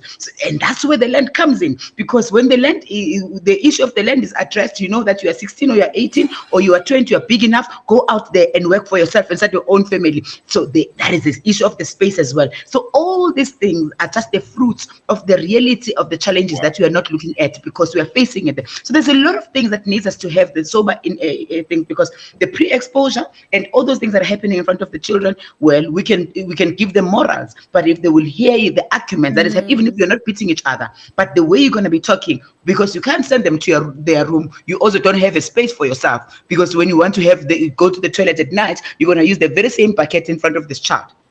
Yeah. So everything you just said, Musa, is actually neoliberalism, because people didn't live like that outside of a capitalist system. Yeah. So everything you just said and more, because that argument, while spot on, it presupposes that if it's an 8-room house and they all have their rooms and there's privacy, they will not rape. I'm sorry, my sister, they rape as Oppenheimers, rape as Chase Morgans, they rape as who are these rich families? Call them out. The Bushes. How about that? The Bushes. How about that? I trust you to go there. Who was that president The who was caught Clintons. with a woman in the office? Exactly, the Jeffrey Epstein case. The Clintons. How about we go there? The royal family. Yes, they rape as royal families. It is the economic system. You know, sometimes I feel like there was a mountain that was so high that the whole world can hear, and I'll climb that mountain with a loudspeaker and just say down with capitalism, because neoliberalism is the highest form of capitalism. It's a capitalist system. The aim of capitalism is to get profit by any means. Sure. We must invent HIV and make them sick so that they can be dependent on the system, and we can sell ARVs, we'll make exactly that. If we should design a system that robs people of government investing in social services so that they become poor and they become frustrated because they are diabetic and they go to the hospital and there's no diabetic medicine, and now they get home and they take out that anger on everyone, we are going to design it. Now, capitalism is a system that was made in hell. There is nothing in capitalism that is adorable. Nothing. How do you pay? I don't even know how much they earn. Oladele, you'll help us here. How much do you pay an average soccer player in England? Oh, crazy money. You're talking about probably, let's just say millions, probably not 20, 30 million a year. Millions. And that's euros. Dollars. In pounds. That's pounds. 40, 50 million easily. Some of them earn about 200 million a year. Musa, you have someone whose sole purpose in life is to entertain, because sport is entertainment. Distraction, yeah. 200 million euros a month. A year. Their sole aim is to entertain. If we are hit by a disaster like COVID, they can't help. No. If there is global warming, they can't help. And then the people who are designed to make sure of your continuity, those who are dealing with these diseases, those who are researching, those who are the primary school teachers who are supposed to form the foundation of morality of education, those are the people you don't even rate as of things. So where do you think society is looking? Capitalism is a system that makes you salivate after bling and more money and more this. It's a system designed to make you feel ashamed. Khanyisile cannot say, I don't have a car, because Khanyisile is a member of parliament, and it is shameful for her not to have a car, and she's a doctor. It is a system that says, you are a lawyer. How can you say, I didn't eat last night? You are a lawyer. You are a disgrace to the profession. of lawyers. It's a system designed to shame you every step of the way. It's a system that says whatever happened to you, it's your fault. That's why in religion, have you listened to born again people talk to one another or talk to you? I was one. There for some time. They say, Me I was too, one Musa. too. They say things are not working out for you. Maybe you are not praying as much as you are supposed to. It's always your fault. I literally Maybe had your an uncle faith say that is to me on the phone the other day. Yes. Yeah. Maybe your faith is weak. If you just trusted more. Yep. It is capitalism, guys. Religion is part of capitalism, by the way. It's a big part of capitalism. So I'm very anti-neoliberalism.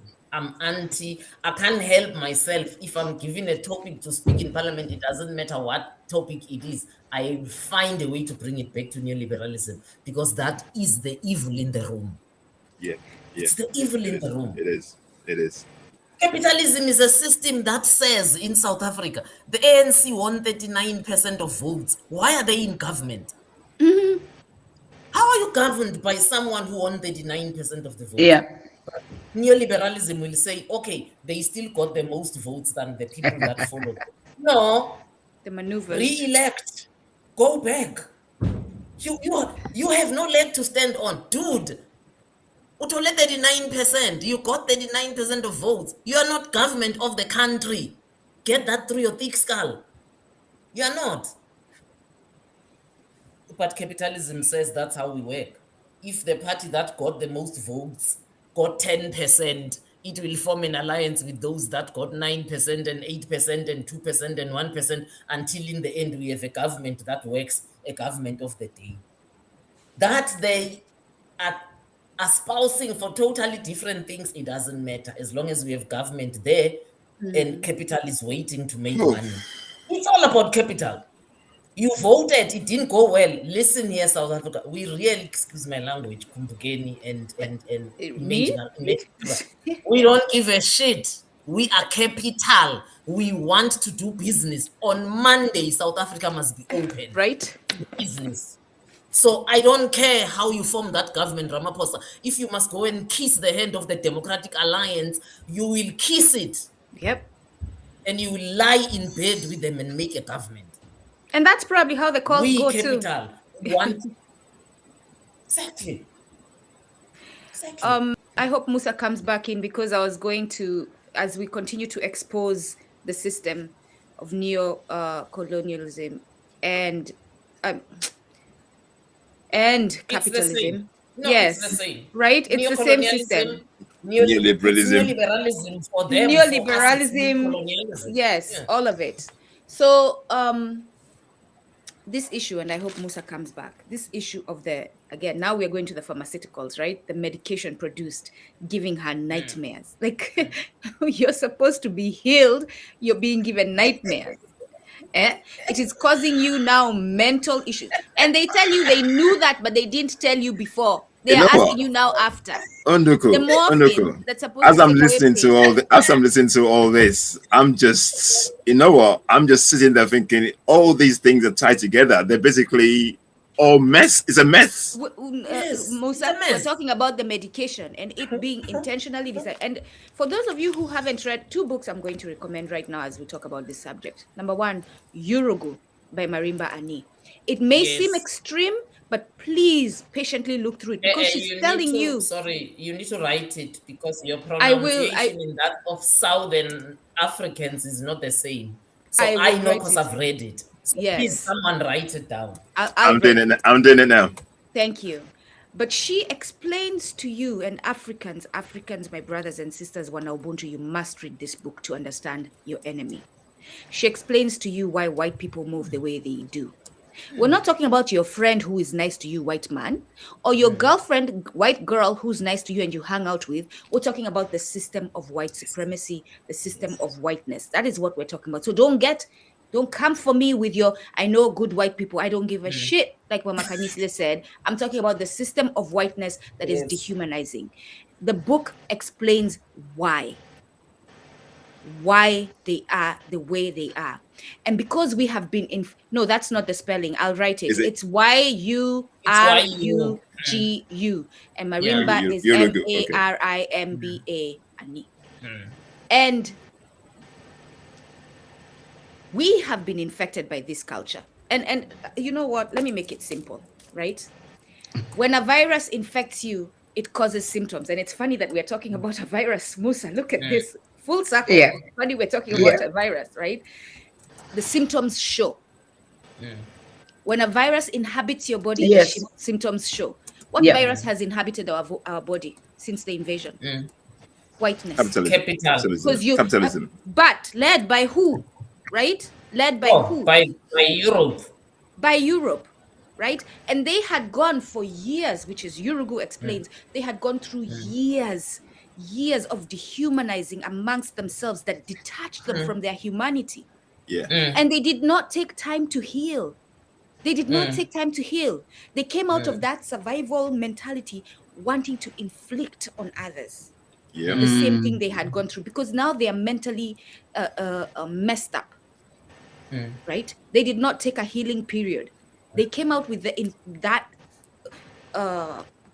trauma, that PTSD, and now came to meet us. And so now they have infected us as well. But we are Africans. We are the children. So the period they are talking about, my sister Nduku, and thank you for bringing. I'm gonna type that it because you're not. I've done it. No, you haven't. Yeah, here it is there. The period you are talking about, my sister Nduku, is what's called the Dark Ages in Europe. It started with the fall of the Roman Empire around 410 CE Common Era, which is the era we are in. It's 2025. And they were in the Dark Ages for a very long time until the period they call Renaissance, which is a nice French word that means nothing but cultural revolution. And that cultural revolution they went through, they emerged out of it, as you say, clear of one thing. They are not going back to the Dark Ages. Let's quickly say what were the Dark Ages. From 4 to around 12 is what? 5, 6, 7, 8, 9, 10, about 800 years. There was no government in Europe. The only central system in Europe that survived at the time was the Catholic Church when the Roman Empire collapsed. The Catholic Church survived and became law unto itself. I'm not a Christian, but even for Christian standards, what the Catholic Church was doing during the Dark Ages is not Christianity. Telling people, if I sell you this rosary and you touch it 3 times a day, you will go to heaven. Telling people, pay to the church and the church will intercede for your departed people. They are actually in purgatory. The more you pay to the church and the more we have dedicated mass services to them, the more their souls are getting cleansed. That's when they started carving pictures of God and saying, touch this picture. I mean, it's called indulgences in one word. So for 800 years, they were terrorized and suffered that. And then to put the cherry on top, they then suffered a disease called, I don't want to call it the Black Death. That's what they call it. Fuck that name. Because why is it black? Only the White Death. It's called the bubonic plague. That's the proper name. It's the bubonic plague, which was brought by rats because Europe was so dirty because there was no government. Then it wiped at least close to 40% of Europe. And then this thing of bless you comes from there because the first symptom you sneezed. And then because they believed it was a curse from God, they would say bless you, thinking they are cutting the curse. And 3 to 4 days was enough because then boils would come out, would vomit blood, and then you die. So they were so terrorized. My sister Ndugu is right. They didn't heal because through the Renaissance, they then had the first industrial revolution. They then wanted a place in the sun. They wanted where they can get, because Europe is a manufacturing continent. They needed the raw material, which is how they then came to with the slave trade, with colonization. So they came to us wounded and they inflicted those wounds upon us. And we are now inflicting them on one another. Because you cannot explain what's happening between Rwanda, Museveni, and Eastern DRC. Why are 2 sitting presidents owning a rebel movement in a neighboring country? That's why I said to you, Musa, this is neoliberalism. It's a system where the strong eat the weak. Sure. Big as DRC is, it is weak structurally because of Leopold, because of Belgian colonization, because of Mobutu Sese Seko, who built nothing but himself and his wife and his family. So Rwanda, because it's being pumped with by Western money and Museveni, they are now able to go into Eastern DRC, own a development, protect those mines for the Muzungus, and mine and harvest all those minerals that are required, and DRC continues to bleed while people tell us, oh, Rwanda is developing, and I always say, in that development, can they taste Congolese blood in that development of theirs? In the streets of Kigali, can you smell the Congolese blood? Because that's at the back of who they are developing. So it's a system. So because they came here wounded, I was elaborating on my sister Ndugu's thing, because they came here wounded from 800 years of nothing but dark ages and the bubonic plague. They came wounded and smelling and sick, and because we embraced them out of our kindness, we then inherited their sicknesses. Now we are all just the strong eating the weak, whether at country level, whether within the country. If you do it now, the ANC is going to send police and its GNU government. They're going to send police to shoot at you and tell you, oh, you didn't get permission for that protest. Yes. That's why it's a protest. Why do I need permission? That's why it's a protest. It's a protest. Hello? Why do I need permission? I like that. The man will take it on the wife. The wife will take it out on the children. The children will take it out on each other in school, which is what you were telling us about. It's a mess, as Oladele was saying. But I think I've talked too much. I think one thing I want to say, yeah, please, to our viewers, and I hope it sinks to all of us. Musa, I think you're gonna get shocked yourself. Oh my word! Am I ready? You have to be ready. Bed is GBVF because we forget the F, the femicide. It's gender-based violence and femicide. That's why we call it VF. Bad as it is in South Africa, can I shock you and tell you, I could not believe it when I found out. We are not even amongst the top 40 in the world. South Africa. Really? In Africa. Yes. In Africa, we are not even amongst the top 10. Do you know why we know about it? Because in South Africa, there is freedom of the press and freedom of expression. You can't have it 100%, obviously. Some things are suppressed. But by and large, compared to the rest of the continent, it exists.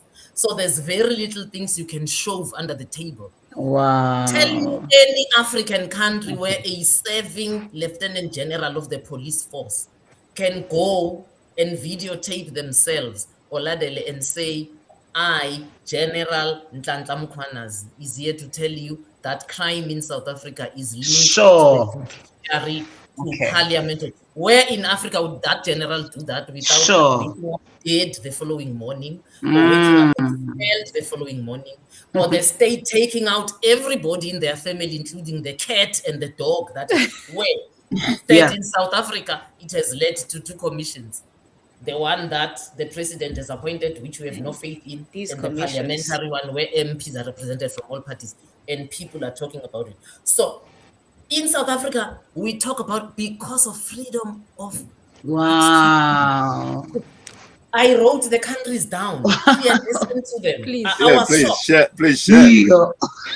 Top, and I didn't even go beyond 30. I just said top 30 in the world. Afghanistan, Yemen, Central African Republic, I was shocked. DRC, South Sudan, Burundi, Syria, Eswatini, I was shocked. Somalia, Iraq. The kings you're traveling with. Haiti, Niger, Myanmar, Sudan, the other one, Khartoum, Chad, Nigeria, Cameroon, Pakistan, Mali, Burkina Faso, Palestine, Guinea-Bissau, Papua New Guinea, Liberia, Djibouti, Madagascar, Mauritania, Republic of Congo, Kenya, Comoros. South Africa is actually number 58. Please pause right there, Mama Khanyisile, because I want to say something quickly. Just pause right there real quick. This was a real shock.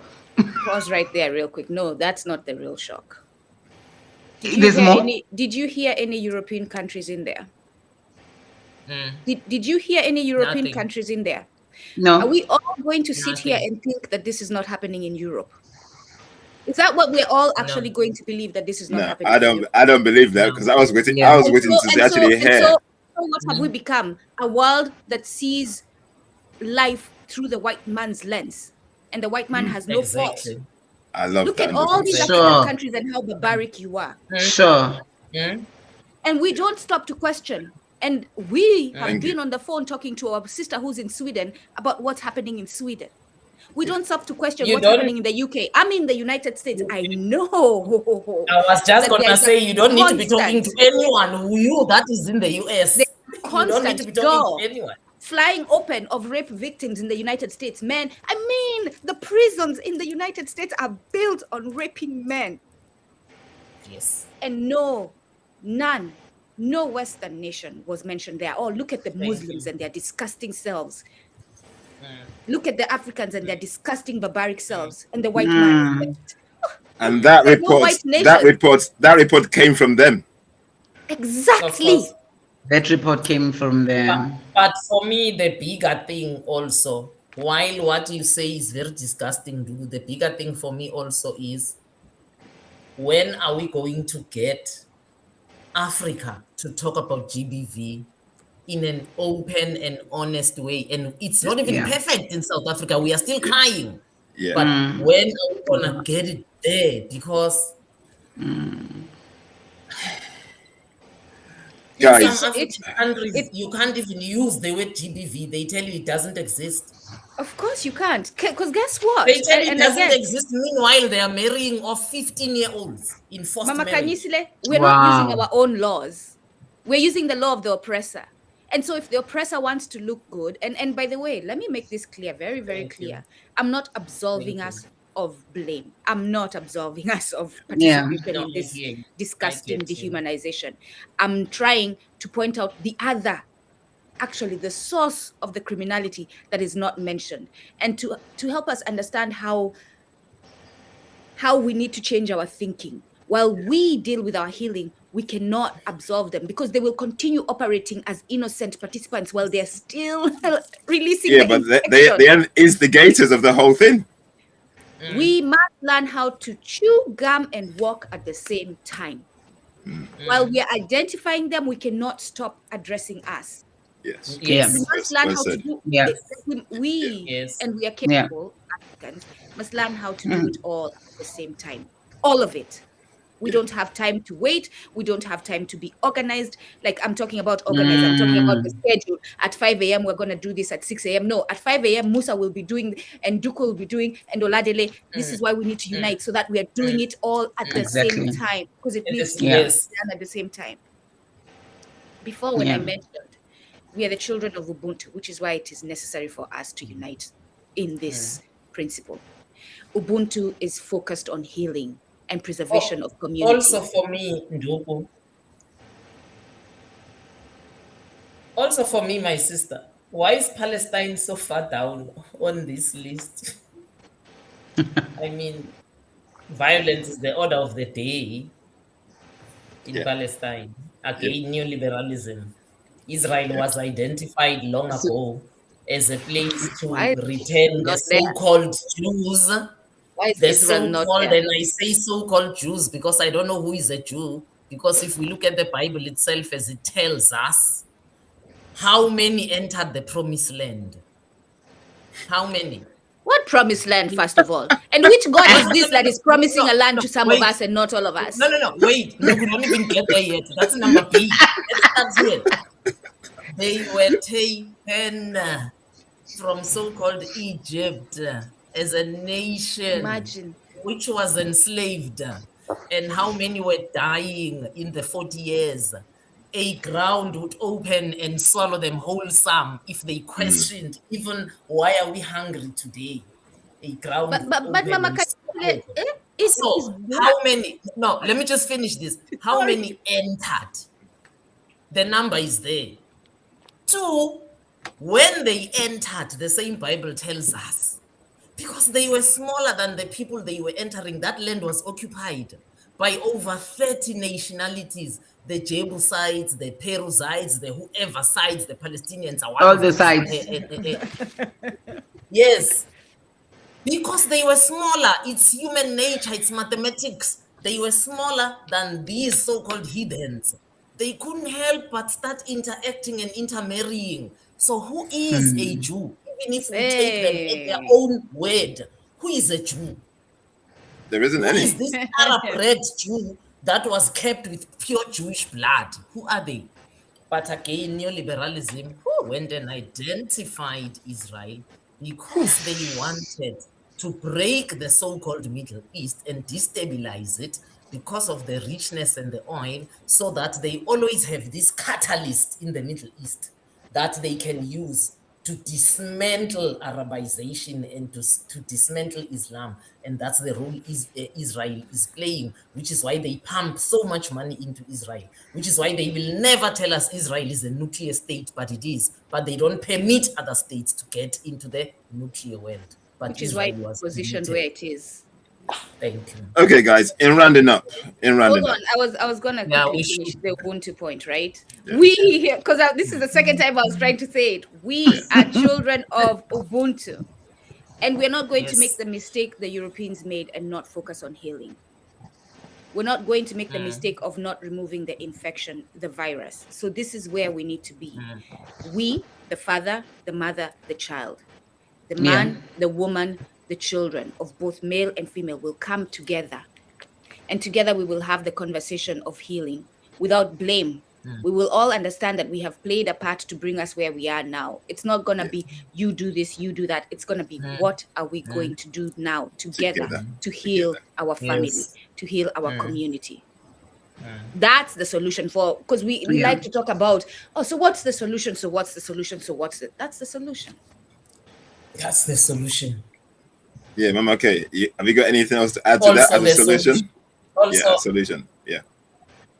yeah, no. The solution is what Akina Mama Africa, which is a Afro-feminist organization operating in the continent, formed by 4 women who were in the diaspora. I think Kenyan, Ugandan, and I think one is Nigerian. I think 3 women or 4 women. Well, however, guys, you can find Akina Mama online.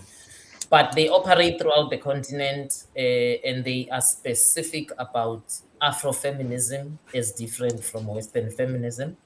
And they've started conversations. I think they're going on their 3rd one now, called Beyond Neoliberalism. It's another thing we need to start interrogating.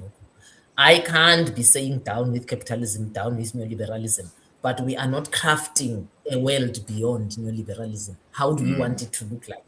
Yes. Because if we don't do that, what will happen is what happened with our so-called freedom. We will think going to vote is freedom because we didn't properly articulate what is freedom.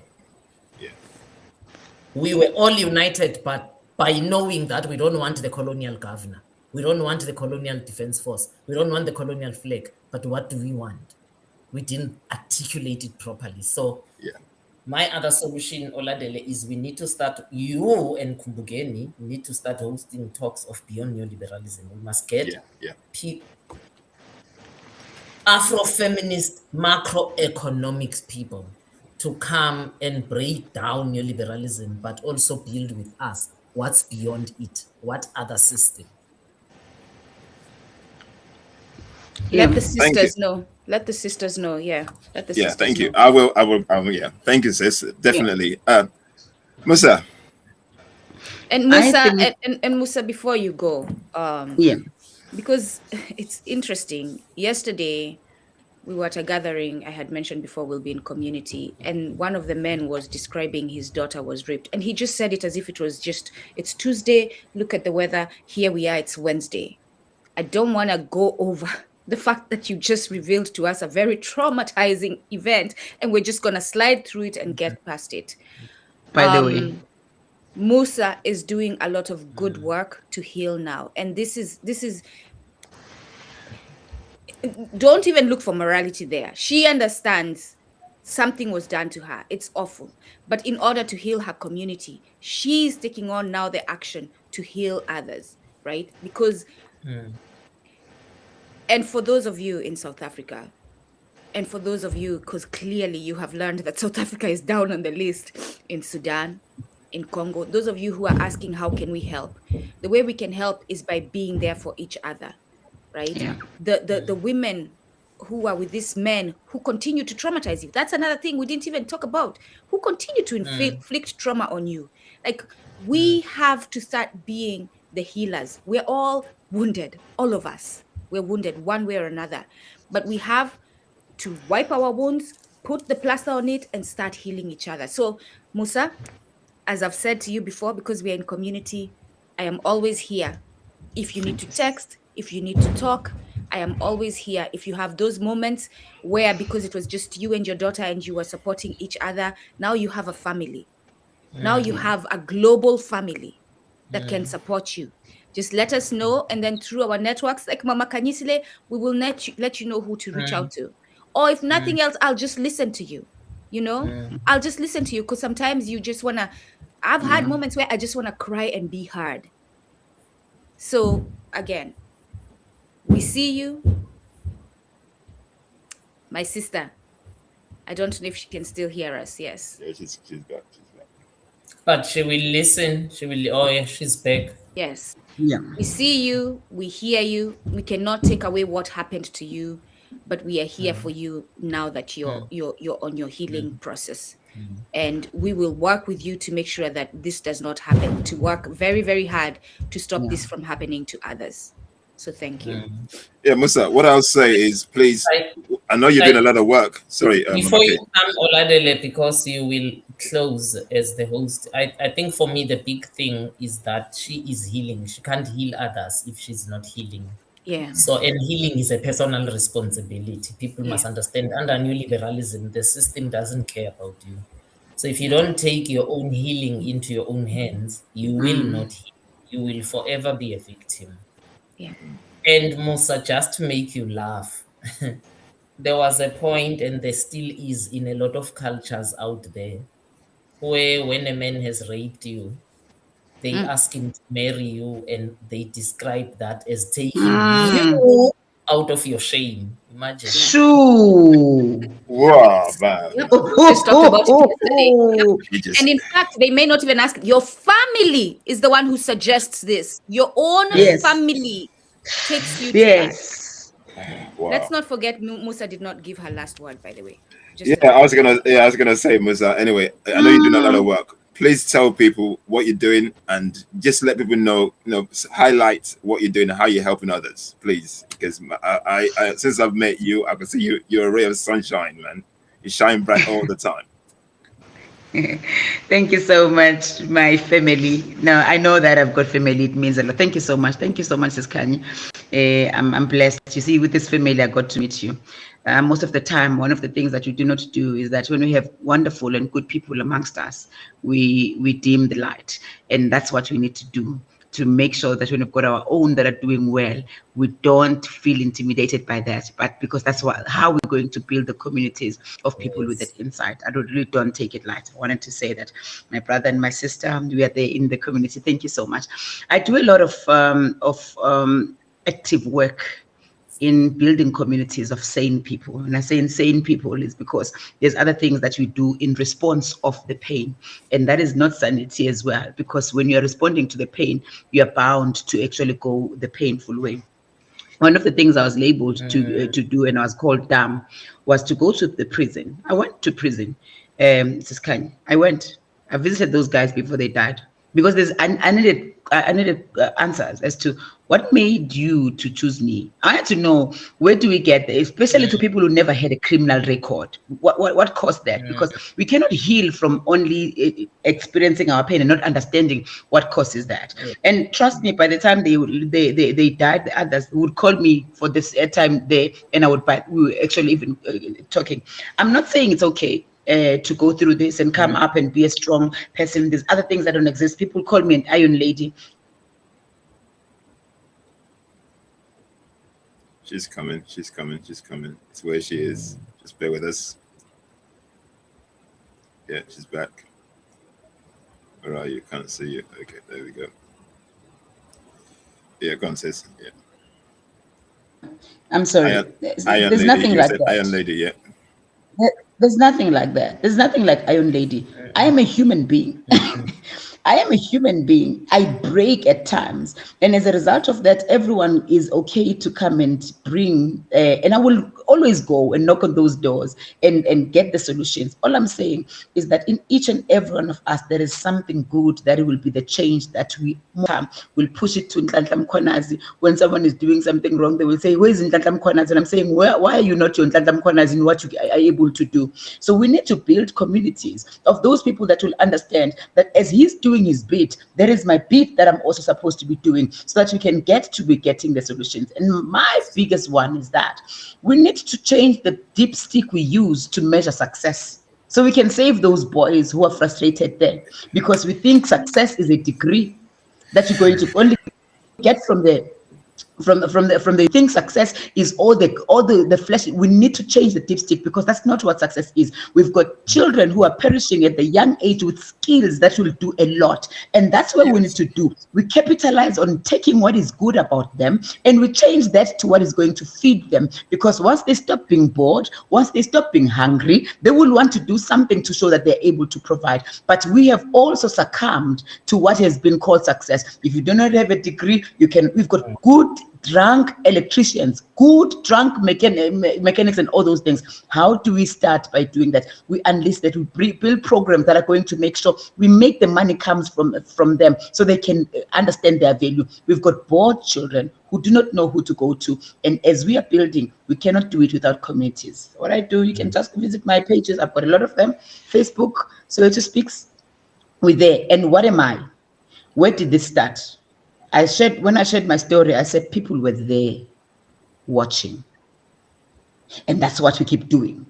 Was I expecting people to go and take a bullet for me? I wasn't. But I wanted to share the story and say, you know what? There was this person that was so worried, and they wanted to take my numbers and to check or something like that. We are now masters of camera, all of us. The only thing we do is to capture so we can post first, and there's nothing we want to do to get the things back. There's a lot of things that we can do, and Africans are more than capable than this mediocre of everything we present. When it's African, it's third class, and that will never work. We can heal, and in that healing, we need each other. There is no one that can do it by themselves. And I'm happy we've got this. And those people that have shown interest, I'm sure there's professors and doctors from the University of Chalimbana here in Zambia who have joined. I saw some comments there, the messages. So we're going to keep building communities with those same people. This color needs to change the thought, because everyone has told us what we are except for us telling them who we are. Thank you so much. Thank you, Musa. Thank you very much. Guys, Unduku, you want to say anything before I round up? No, I think we said it all. Musa, I almost said something. I'm just going to say it, and you do with it what you please. Mama Khanyisile mentioned Eswatini. Hold them accountable. I trust you. No, I know that we are late, actually. This thing of Trump sending murderers and rapists to countries. I actually didn't see the interview, Musa, but it's a clip. I think it's SABC that's using it. I don't know if you've seen it. Okay, I'll find it. It was one of the ministers of Eswatini, and this South African presenter was saying to them, are you really taking rapists and murderers into your country? Exactly. And her response even terrified me. She says, Eswatini has got more dangerous criminals than murderers and rapists. I'm thinking, wow. What can be more dangerous? What can be more dangerous? Instead of just saying they paid us a big check and we like money. Instead of just saying we like the money that was given to us, which is really what it is about. Okay, guys. Thank you very much. Thank you, Musa. Thank you, Mama Khanyisile. I will trust me. Trust me on that one. Yeah. Guys, we've spoken about a lot today. We've spoken about a lot. And when you think about it, because as I was listening, I was thinking about it. What is boiled down to? It's capitalism. Yeah. It's the root cause of all the problems that we're facing in capitalism. You know, I've posted a lot on LinkedIn. People follow me. I've been hammering capitalism lately. I did a post where it capitalism is greed. It's basically the catalyst for all the things that you're saying. And as Africans, if we think our liberation is going to be based on the systems that's basically freezing and messing us up, we are still dumb. Me and my wife were talking today, and one question she was asking is, as Africans, why are we so gullible? Why are we so susceptible? Yeah. What's about us that we get so gullible and susceptible to everything that's thrown at us that we don't defend ourselves and wake up? When are we going to wake up? Anyway, we leave that for another day. Yeah. It's something that we need to talk about. Go on, sis.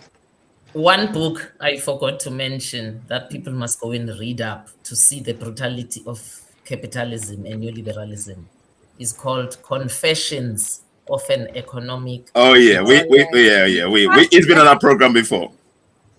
Yes. Guys, go into the merging Alkebulan and just search for Kumbukeni. We've had John Perkins on our program before. Just go listen, please. Go listen to that. It's very, very important for you to understand how this system works. Once again, guys, thank you very much. Thanks for being a part of the community. And guys, let's be about Ubuntu. It's not about the talk, it's about the work. Let's start building together. And that's what we're doing here. You can see us collaborating. This is all we're doing. And once we find each other, we're going to keep building. And that's what we're going to do. Thanks, everybody. Hopefully, maybe next week. But if we don't see you next week, then have a nice Christmas. But we're trying to bring it for next week. But maybe me and No. What you mean have a nice Christmas? Yeah. You can't talk out of both sides of our mouth. Excuse me. No,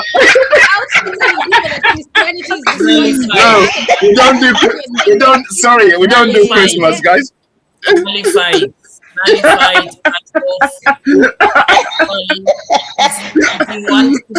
you want to be sarcastic and ironic, you say, get crazy, lose your Africanness, spend all your money on the so-called Christmas, buy all these things, have a Christmas tree with snow in Africa in December, Christmas tree with white snow in Africa in December, spend all your money, get crazy. We'll meet you in January when you are broke. When you're broke.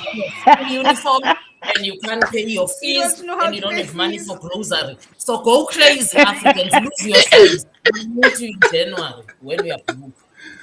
All right, guys. I knew that you were not going to get away with that. I had to bring that up, guys. I'll see you all later. I think me and you, we need to come back and rant next week for the final one for the year. Let's come back, me and you. We can just rant, just summarize the whole year. Spirituality. How about that? Since we can. Let's spirituality. To finalize the year. Let's do that. Yeah, let's for next week. Let's just do that. Yeah. Okay, guys. See you. How do we survive the Christmas capitalist holiday? Yeah, I think that would be a good one to talk about. Actually, yeah, that's a good.